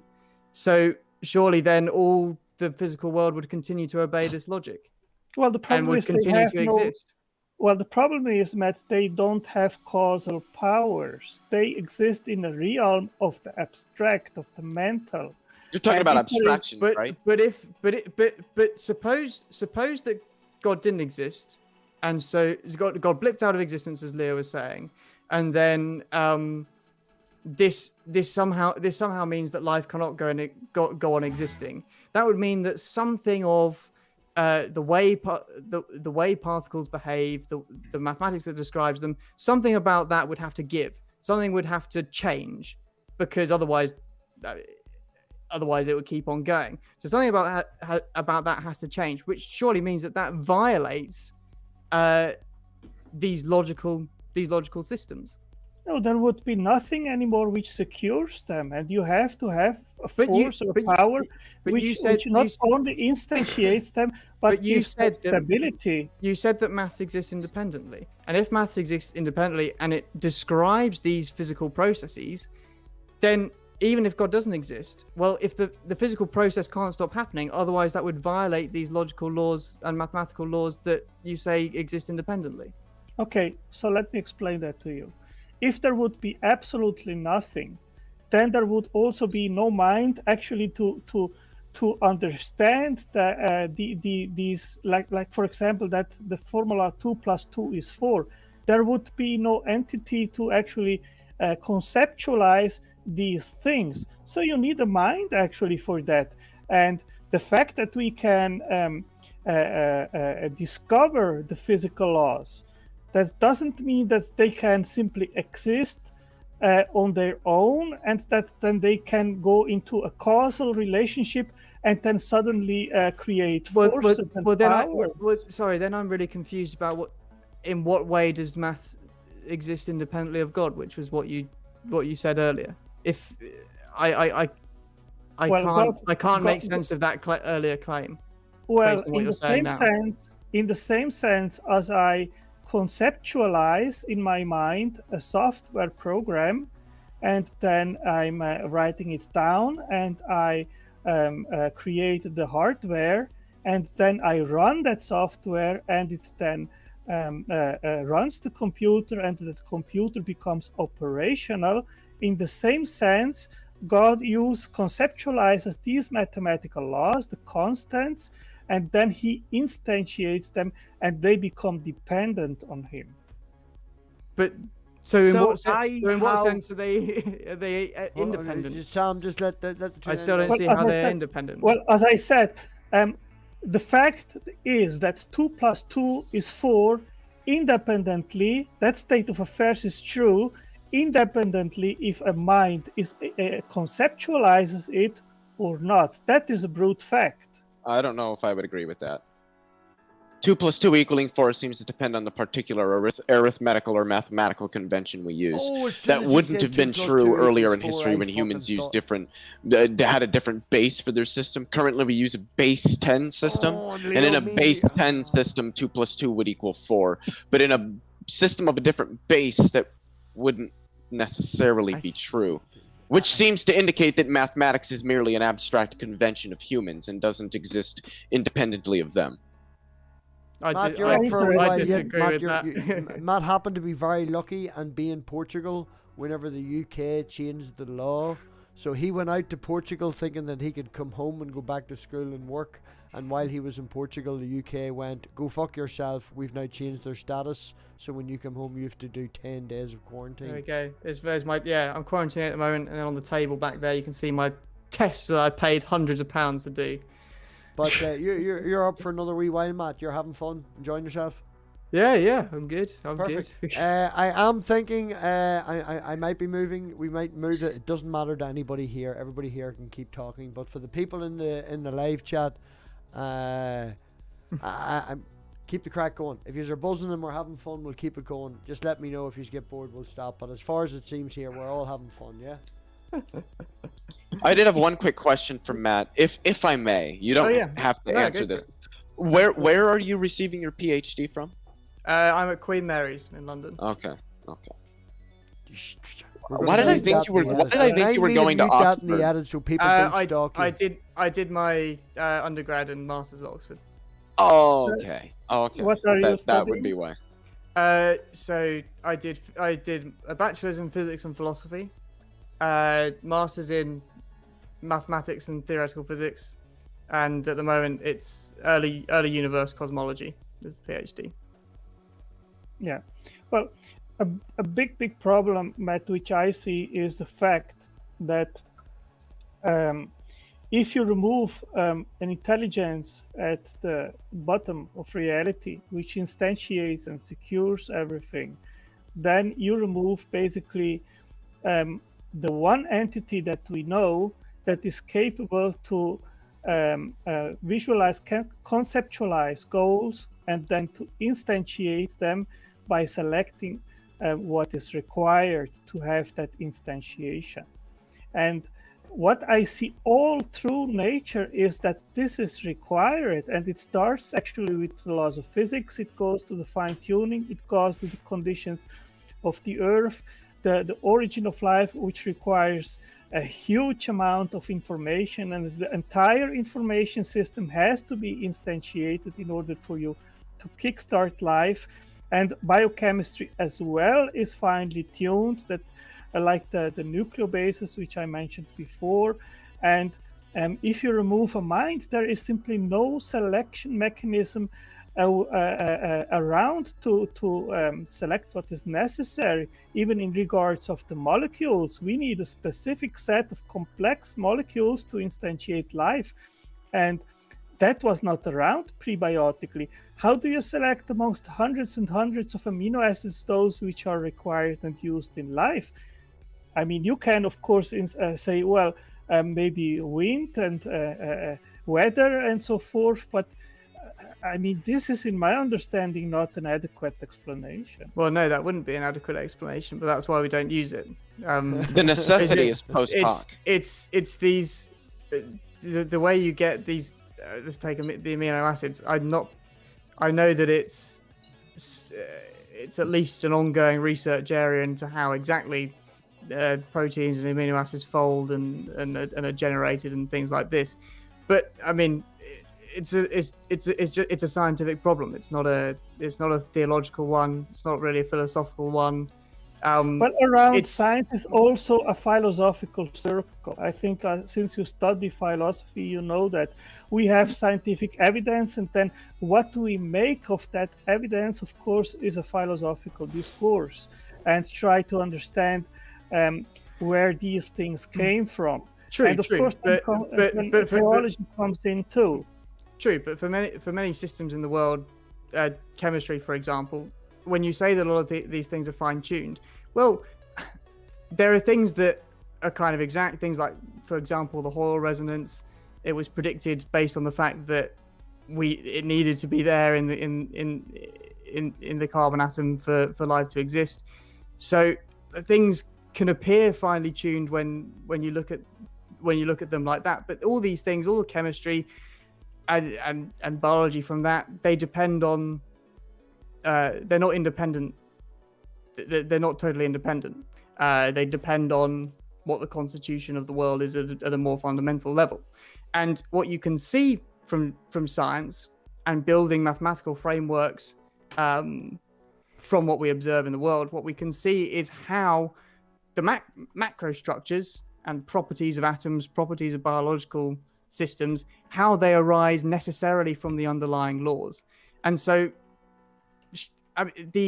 how fine-tuned a lot of these macro things appear doesn't matter, because they're generated necessarily from an underlying set of laws. Well, that's of course that's why structures which must be just right. I agree with you on that. We start with complexity of the micro, and then go to complexity in the macro from the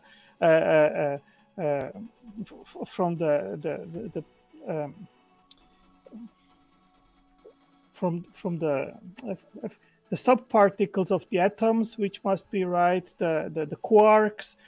You have two ups, one down, and they have to be right in order. But this kind of reasoning. Let me try and give an example of where I think this reasoning is clearly wrong. So, conservation of energy. Everything that happens in the universe as we know it obeys this kind of conservation of energy principle. And the kind of arguments you're making, you could make an analogous argument with energy conservation that if energy wasn't exactly conserved, then all this stable structure, all this complex stuff couldn't exist. There has to be a precise, finely tuned balance and conservation of energy in the universe. But we know exactly why energy is conserved. It's not particularly mysterious. It's not fine-tuned in any sense. It's a necessary consequence of the fact that laws, to a large approximation, are time symmetric. You can prove mathematically that energy is conserved in physical systems that obey time symmetry and laws. And so, then why say that something like energy conservation and all the other examples that you actually mentioned, why say they're fine-tuned when they're necessarily the case or they're derivable and couldn't have been any other way based on coming from microscopic laws and fundamental constitution. You see, for example, if you take protons, they are complex. They have gluons and they have quarks, and you need the right quantities and so forth. And it could be, I mean, rather than having 2 ups and 1 down, or 2 downs and 1 up, which then gives you the right forces, you could have it differently, and that demands an explanation. And I mean, okay, you can say, well, we simply don't have an explanation. Fine. I mean, that is what we regularly hear. But if I say God, he conceptualized life, he wanted to create life, and he created the conditions to make this possible, starting from the subatomic particles, fine-tuning the atoms, and then going to the periodic table, making it possible to have heavy atoms, then going to the galaxies and in special universe, which requires at least 20 different precisely tuned he wouldn't need to do any of that. parameters. He wouldn't need to do any of that, because as soon as if you took the current standard model to be the final physical theory, it's obviously not going to be.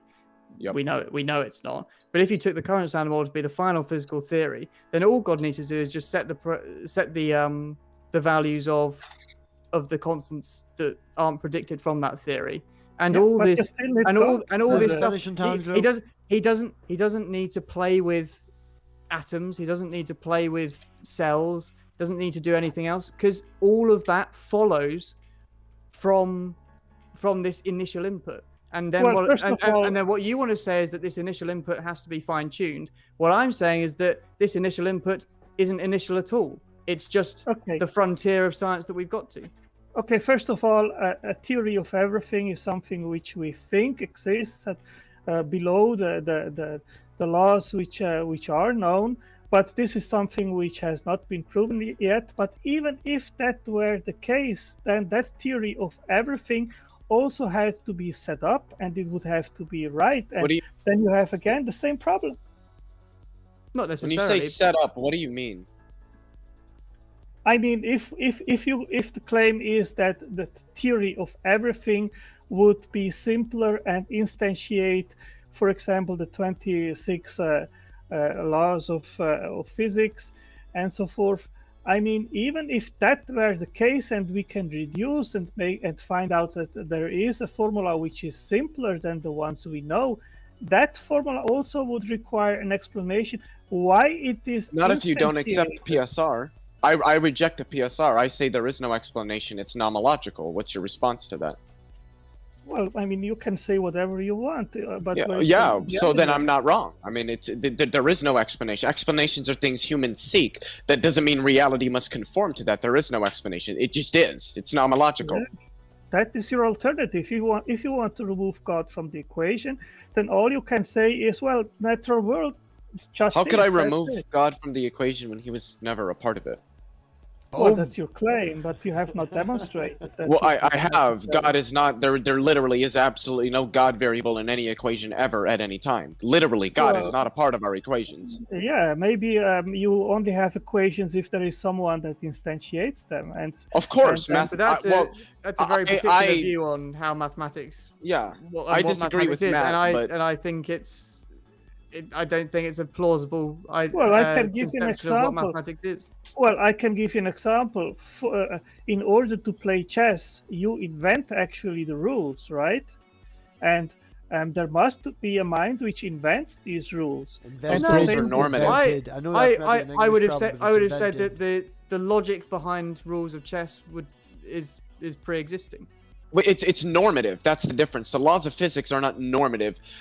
So when we look at various phenomena that occur in reality, they don't occur because they ought occur. They occur because that is the way that it's an is, not an ought. When we talk about chess or something else, we're talking about ought. You don't have to follow those rules. Now, there may be consequences if you don't, given the particular environment that you're in. But there is no is there. It's not that you will follow these rules and there is. That's just the way it is. It's you ought follow these rules. So you're conflating laws in the normative or more of a prescriptive sense, with laws in more of a descriptive sense, which is more of a this is what we observe and this is how we describe it.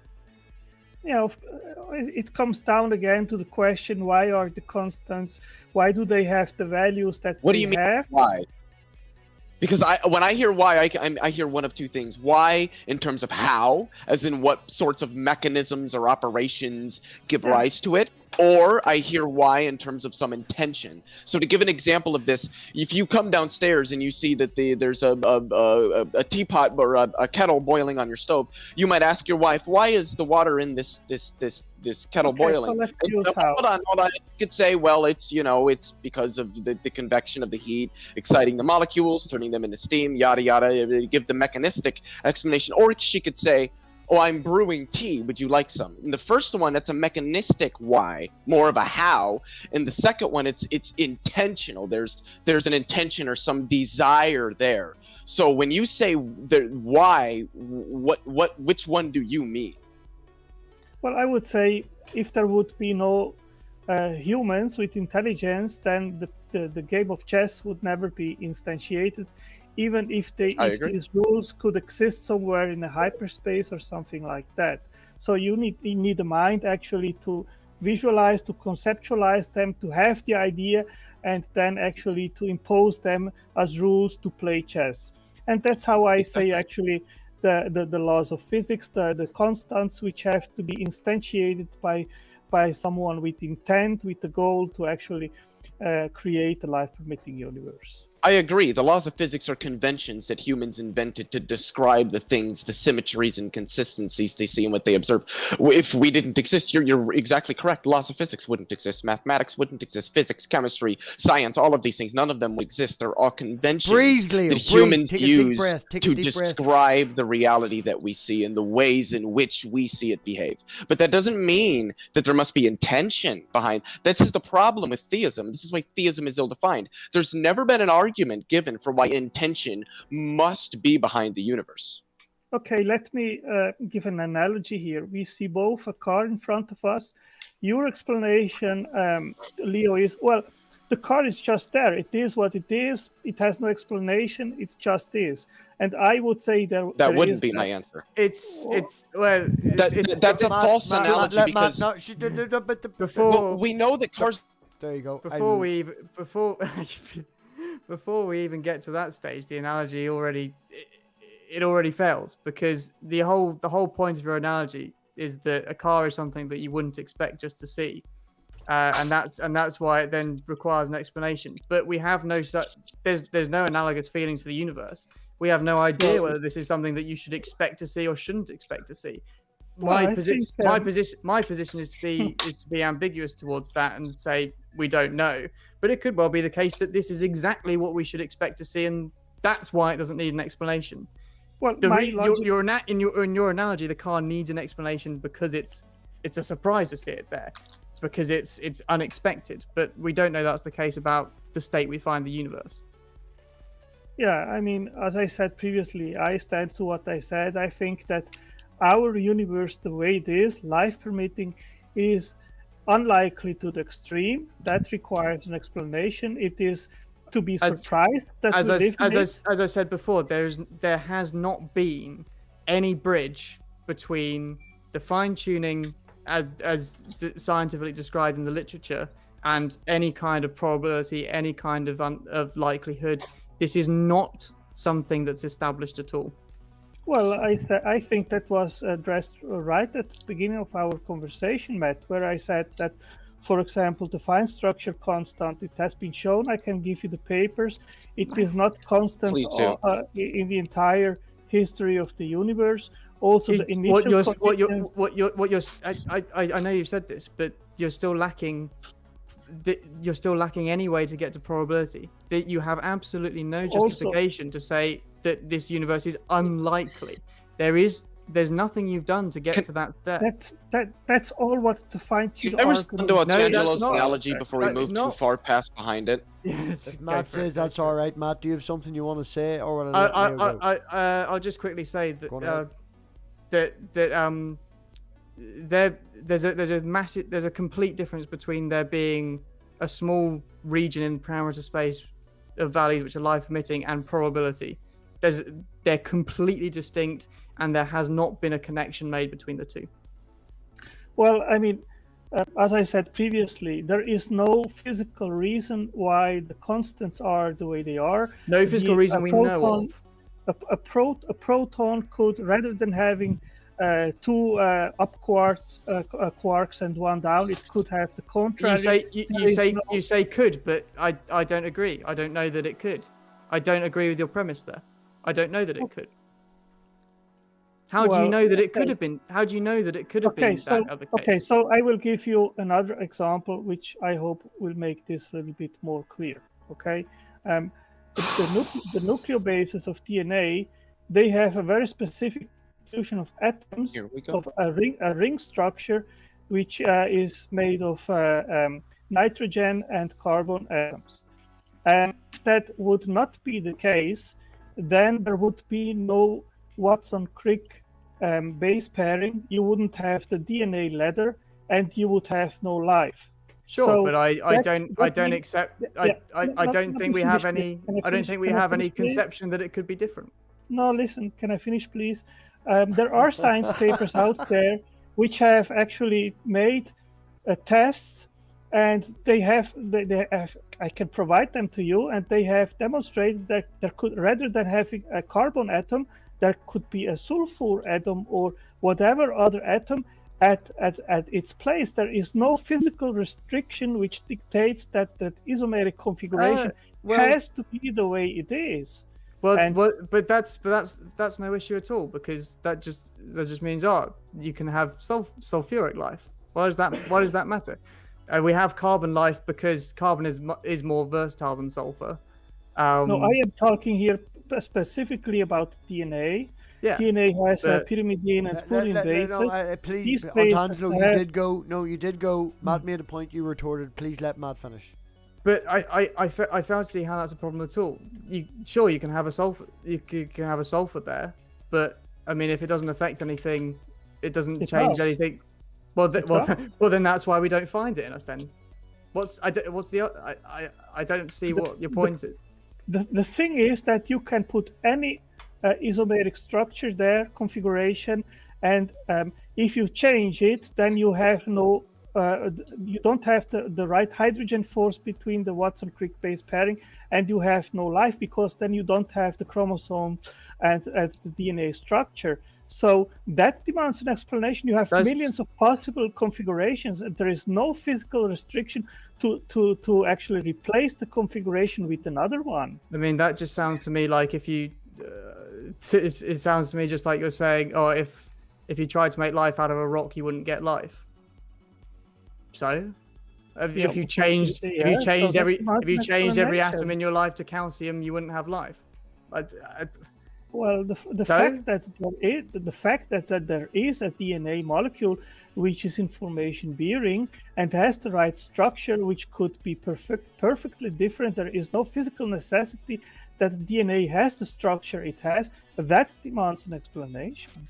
I don't think it does, because DNA is a possible structure of atoms. It's a physically possible structure of atoms, and it's physically possible if the conditions are right, it forms. Just in the same way that a rock forms if there's dust. The problem, Matt, is that rather than having pyrimidines and purines as we know them, we could have any kind of different molecule and structure, but it wouldn't be information bearing. It wouldn't be possible to store information as we know it. But that's why we're not made of it. DNA. That's why we're not made of it then. Information can be stored in mediums other than DNA. There's information stored in the structure of electrons around atoms that informs the atoms of how they're going to bond with other atoms, or whether they can.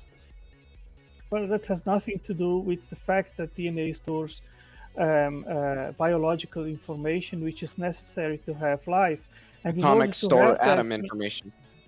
Wow. Molecules store molecular information. Leo, you are starting to interrupt me. I don't like it. And I mean, it was yeah. Could I make the point that I wanted to make 5 minutes ago? I want to It make was like because 15 minutes it's ago. Make ultimately your point, relevant. Leo. Go on, make your fucking It's all point. well because it's ultimately relevant to the fine-tuning argument. If I can even remember it here. We'll give Leo the floor for a minute. Go on. And then, Oh, gee, I don't even know if I Samos remember would what the like to point add was. anything It as was a well. car analogy. Yes, thank you very much, Matt. So the thing, and this is the problem with fine-tuning. When we infer that something is designed, we never do that by examining the physical attributes of the object.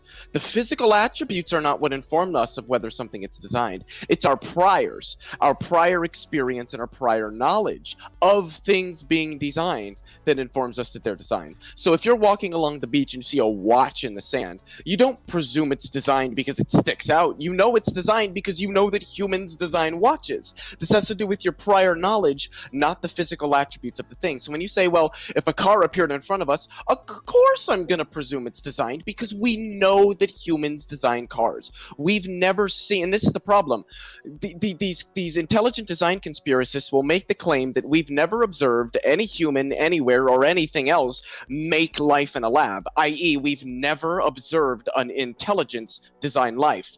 Therefore, life is intelligently designed, which is an intrinsically fallacious argument. That it's just a non sequitur. That doesn't follow, but that's ultimately what the argument is. We've never seen an intelligence design life, therefore life must be intelligently designed. The problem is they're inferring design from the physical attributes when that's not what we infer design from. We infer it from our priors, and we have no prior knowledge or experience of humans designing things like DNA or what have you, but we do know viable natural processes by which these things occur, and so the inference there would be that since those are more viable, since we have pathways for how this occur, but humans can't do it, but we've got pathways for how nature can. The way that you should at least lean is that obviously there's some natural method that was utilized to create this. We just don't have it pinned down yet. That was the short version? Yes. I mean, I've got another 8 minutes. No, I'm just fucking around. Matt, have you anything? Or Samos, have you anything? Not on the car. I said my piece on the car. Well, I just, if you want to respond to Leo, Angelo first. Then... Although No, I'm being totally like biased, to- and this is all these atheists and pagans against Antangelo. It's like lions den here. I'm not going to go at Leo. Props to Angelo. Angelo. I mean, Go on ahead, Antangelo. that's what I go like ahead. about him. Well, Sorry, first of Angelo, all, did you want to say something first? Yeah, of I course, feel you what need the Leo right to said reply. is not actually the teleological argument as I present it and the other apologists, that is a misrepresentation.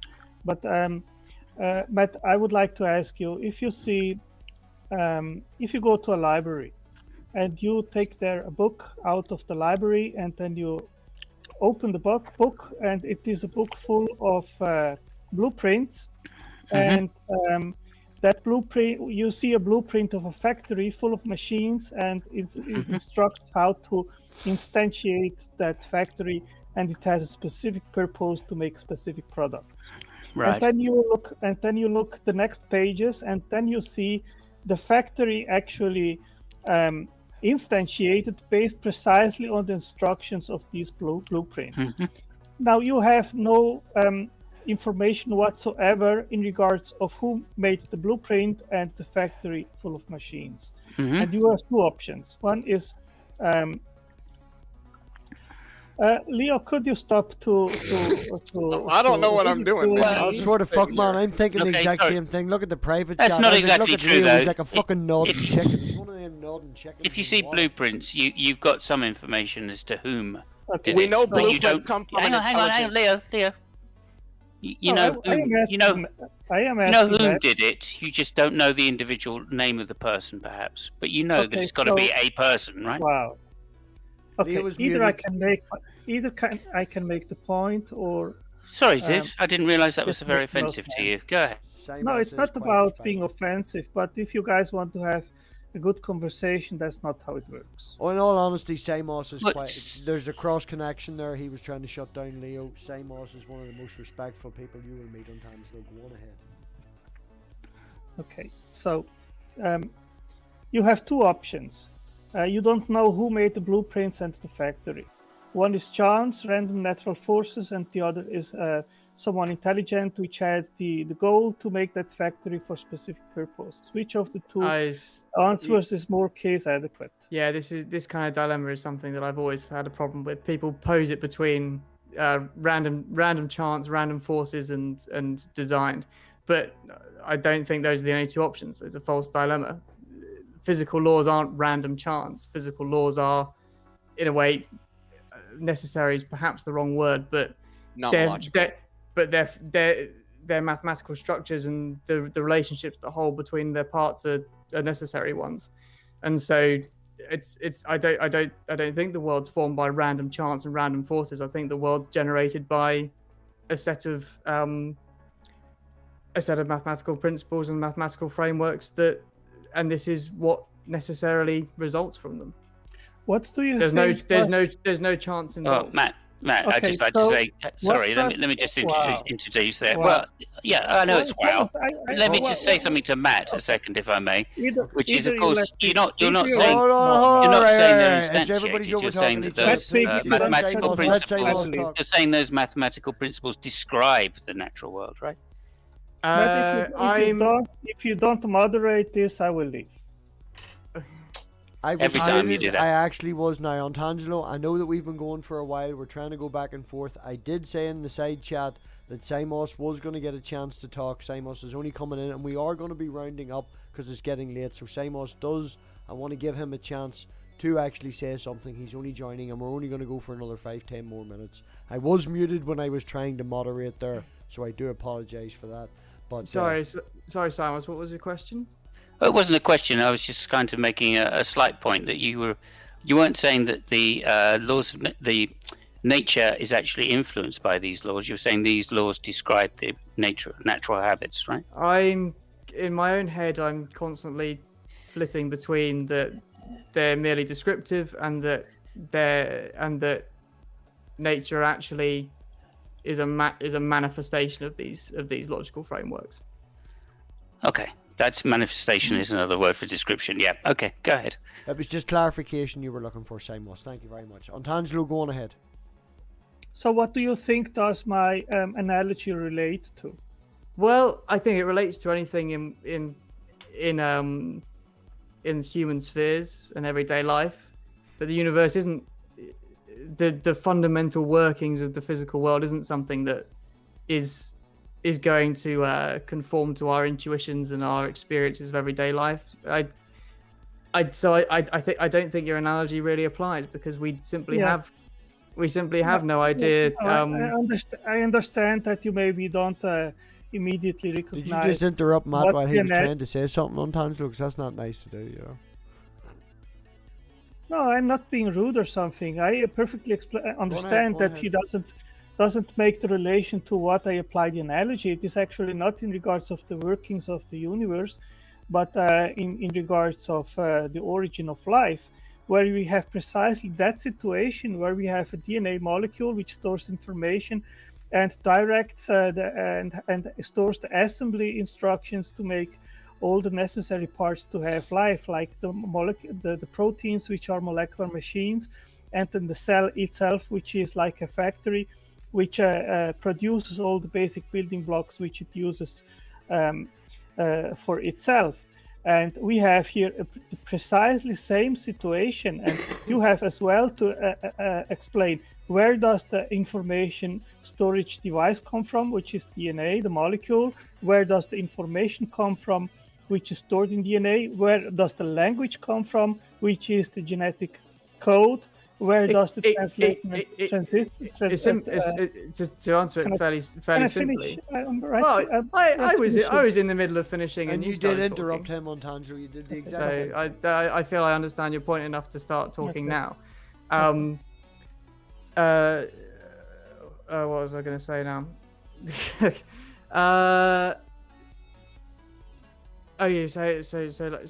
Where does language come from? Where this information comes from? Well, it comes from the ways in which the constituents of DNA, how they interact with one another.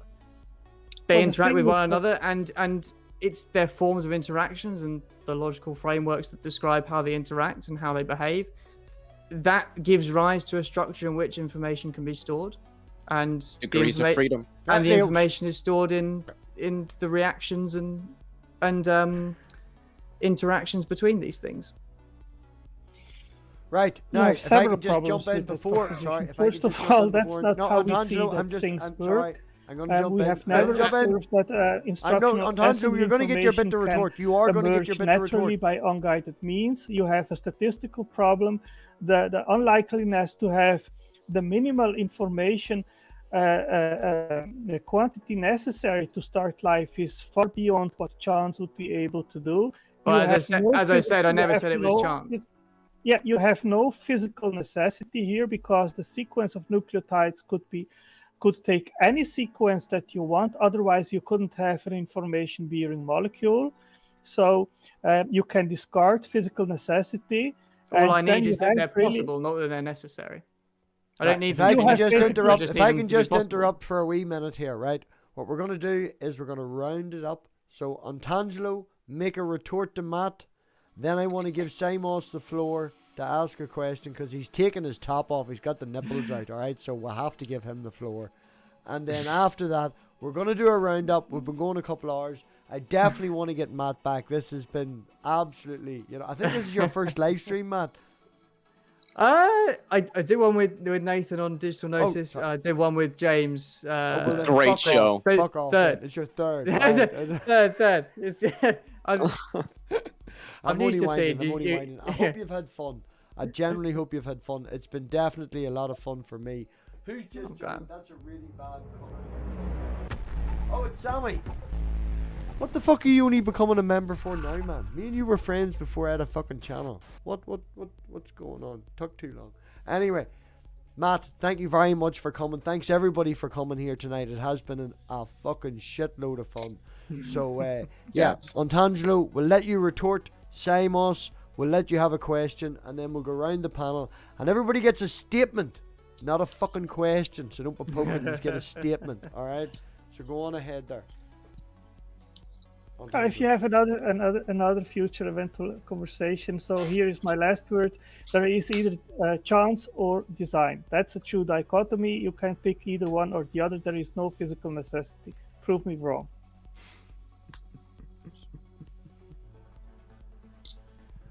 There you go. We're rounding up. You've got all of like 10 seconds. Simos is talking and he's fucking muted. Right, go on ahead, Simos. Unmute. I can't unmute you. You need to unmute you. You muted yourself. You need to unmute. No, I'm only joking.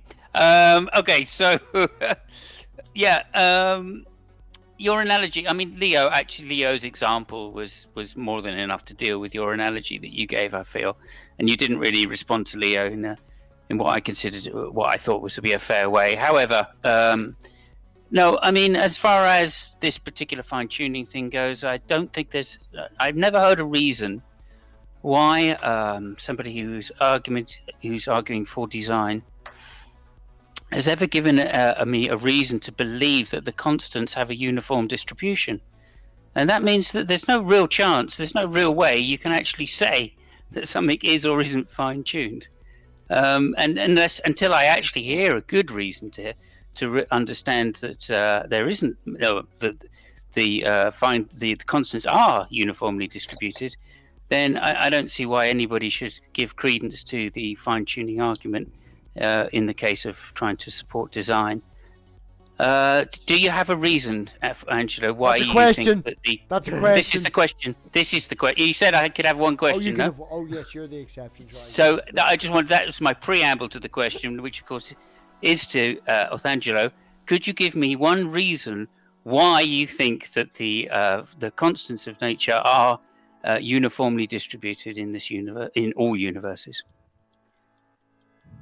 Well, all possible universes. That is what we actually observe. That the constants, they are basically the same wherever you look into the universe. There are some very small variations which have been demonstrated, but they are negligible. They are not relevant, and yeah. Obviously not. I mean, that's that's not the case. I don't think you understand what a uniform distribution of constants over universes means. If you're saying that that's what we observe, because we can only observe our universe, we can't observe other universes, so we can't possibly know what the fine-tuning values are in other possible universes. No, that's another conversation. Other universes at all. So to say that we understand that they are uniform, it seems to be a misnomer anyway. I won't push it further than that. I'm just looking for one reason to know why we should think that they are a uniform distribution. We'll pull and Tangelo you haven't just saying that that's what we observe can't be the answer. I'm sure. But anyway, thank you very much, Angelo. We can talk about this at another time. And I'll leave that as my statement as well. Matt, it's been really good to hear you again. I've seen you on James's and really like it. Sam, it's nice to see you as well. And Leo, I think you made a great analogy earlier, so I'll leave it there. Simos, thank you very much. I do apologize for talking over you. No, never apologise. We love you, Simos. We will go round the table, round the panel. I know Leo is biting at the... Now, Leo, statement, not question. Statement. Yep, I got you. So the short statement, not a fucking monologue, alright? Yeah, it's been absolutely lovely meeting Matt formally for the first time. I think everything he said here. I disagree with him on the math thing, but that's a different discussion. I know it's unpopular. But yeah, I think he's done an absolutely stupendous job with his responses. I'd absolutely love to have him on my show discuss philosophy of cosmology and philosophy of atheism. I think that'd be an interesting discussion to have. Invite me anytime. I would just reiterate the point that when we infer that something is designed, it has nothing to do with its complexity, its structure, its function, and everything to do with whether or not we have prior knowledge or experiences of these kinds of things being designed. Perfect. There's the statement. And so the what? I said perfect. That was a great statement, and then you went and. Otangelo did say that it's either chance or it's fine tuning, something like that, but it can't be. It's either chance or necessity or chance or design. I think it was chance or design. Chance or design, yeah. Yeah, chance or design. That's a true dichotomy. It's not you got your physicalness. You're just throwing in digs now. Right. Well, I'm not. Sam. Physicalness. I don't get to finish my response. Well, you said and. You did finish your response. I thought it was brilliant. And then you said and. Go on ahead. So even William Lane Craig would disagree that's a true dichotomy because he would say physical necessity could be an option. He just doesn't think it's a very good one. I don't believe it's physical necessity. When I hear the word necessity being a modal operator, I hear the truth of the thing that the necessity is, or the state of affairs of the thing that the necessity is being applied to cannot fail to obtain in all possible worlds. I think that we can use possible world semantics to discuss the ways in which our universe would be different. The way I respond to the fine-tuning argument is quite complex. But to finish off here, I would say that I reject the principle of sufficient reason.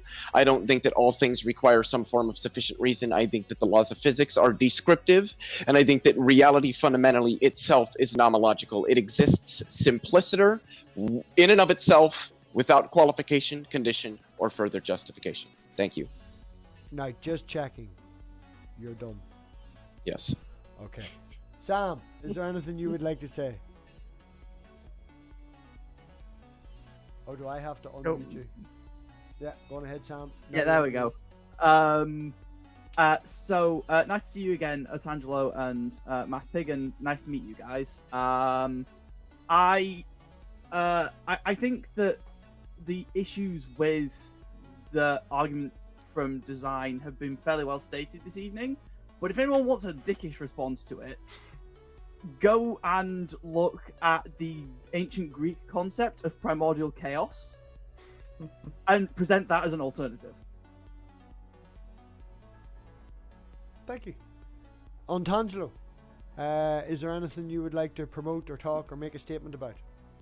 No, thank you for having me at your channel. It was fun. Thank you, Matt, for this conversation. I had fun interacting with you, and I'm open to have other conversations if that is interesting for you as well. And if I can say again, I do appreciate Otangelo's response. He disagrees with fucking everything we say, and he tells us we're all wrong. but he's not an asshole, and he does appear in other channels and just have the crack with us, you know. He'll always ask that one question and get fucking shut down, but then he does hang about and just have the crack. So a lot of respect for Antangelo, and thank you very much for coming. We love you, Otangelo. I wouldn't go that far. Leo loves you though. I mean, I'm not gonna lie.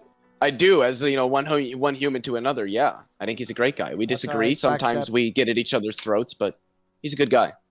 Matt, massive thank you for coming on tonight. This has been thank you very much for having me. Fun. So I will give the floor to you for the last statement, Matt. I'm glad. Thanks to everyone. Thanks for all your questions. Thanks for all the discussion. It really has been great, really fun, and I guess that's why it's gone on so long.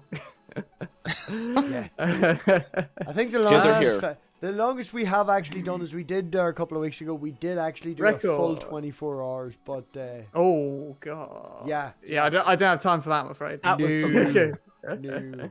But absolutely, thank you, especially to Matt. Thank you for Antangelo, Simos, Sam, and Leo. I know me and Leo have our issues and all. It's probably because we're so fucking goddamn similar, but we're not even getting into that. A lot of respect for everybody who's come. A lot of respect for the live chat. You know, as I made a joke earlier, but it wouldn't be worthwhile if the people didn't come and watch. So huge respect to everybody. Huge respect to the Patreons and the members that always contribute to the channel. And yeah, lots of love. Great conversation. Can I say one final 3-second statement? It's literally like. Oh, his internet broke. Oh. Oh wow. Go on, Leo. Go on. To the Patreon thing, just remember, folks, toss a coin to your streamer, all viewers aplenty. In all honesty, a lot of the money that the people go towards here goes towards setting up the computer system and stuff like that there. But anybody who knows me that goes on in the background and stuff like that, I do try and put it back into the community. We're helping people set up channels. We're helping people producing stuff. You know, me and a certain other person in the community are looking to set up a server that will give anybody access to being able to do what we do and the production that we do, just run remotely and stuff. You know, it's all going back into the community. Most of it goes back into the community. My Patreon money, over fucking 3/4 of it goes back to funding other people. It's all about supporting the community here. It's all about helping everybody, and the more people we get involved, the more true representation of the human species we get, and that includes Antangelo. You know, don't make that face, Simos. You're not wearing a top. Are you completely naked? We're not don't stand up. Yeah, don't stand up. I'm a friend of. No, definitely not. I'm a friend of Dragnauts. So what can I say? You know. But anyway, that's an inside joke for the community. Also, special thanks to Critical Cripple, Dave. Always thanks to Dave. He helps so much, and he's helped my channel as well. So. Yeah, and if I can shout out to, I didn't get to mention earlier because there was a whole conversation going on. Cold as Fuck donated a tenner. So thank you very much, Cold as Fuck, in the super chat for donating. As I said, everything goes towards that. So, on that note, everybody's fantastic except for Leo. Because he's like me, we're assholes. And we're, you know. And on that note, people, think for yourselves. Always remember, think for yourself.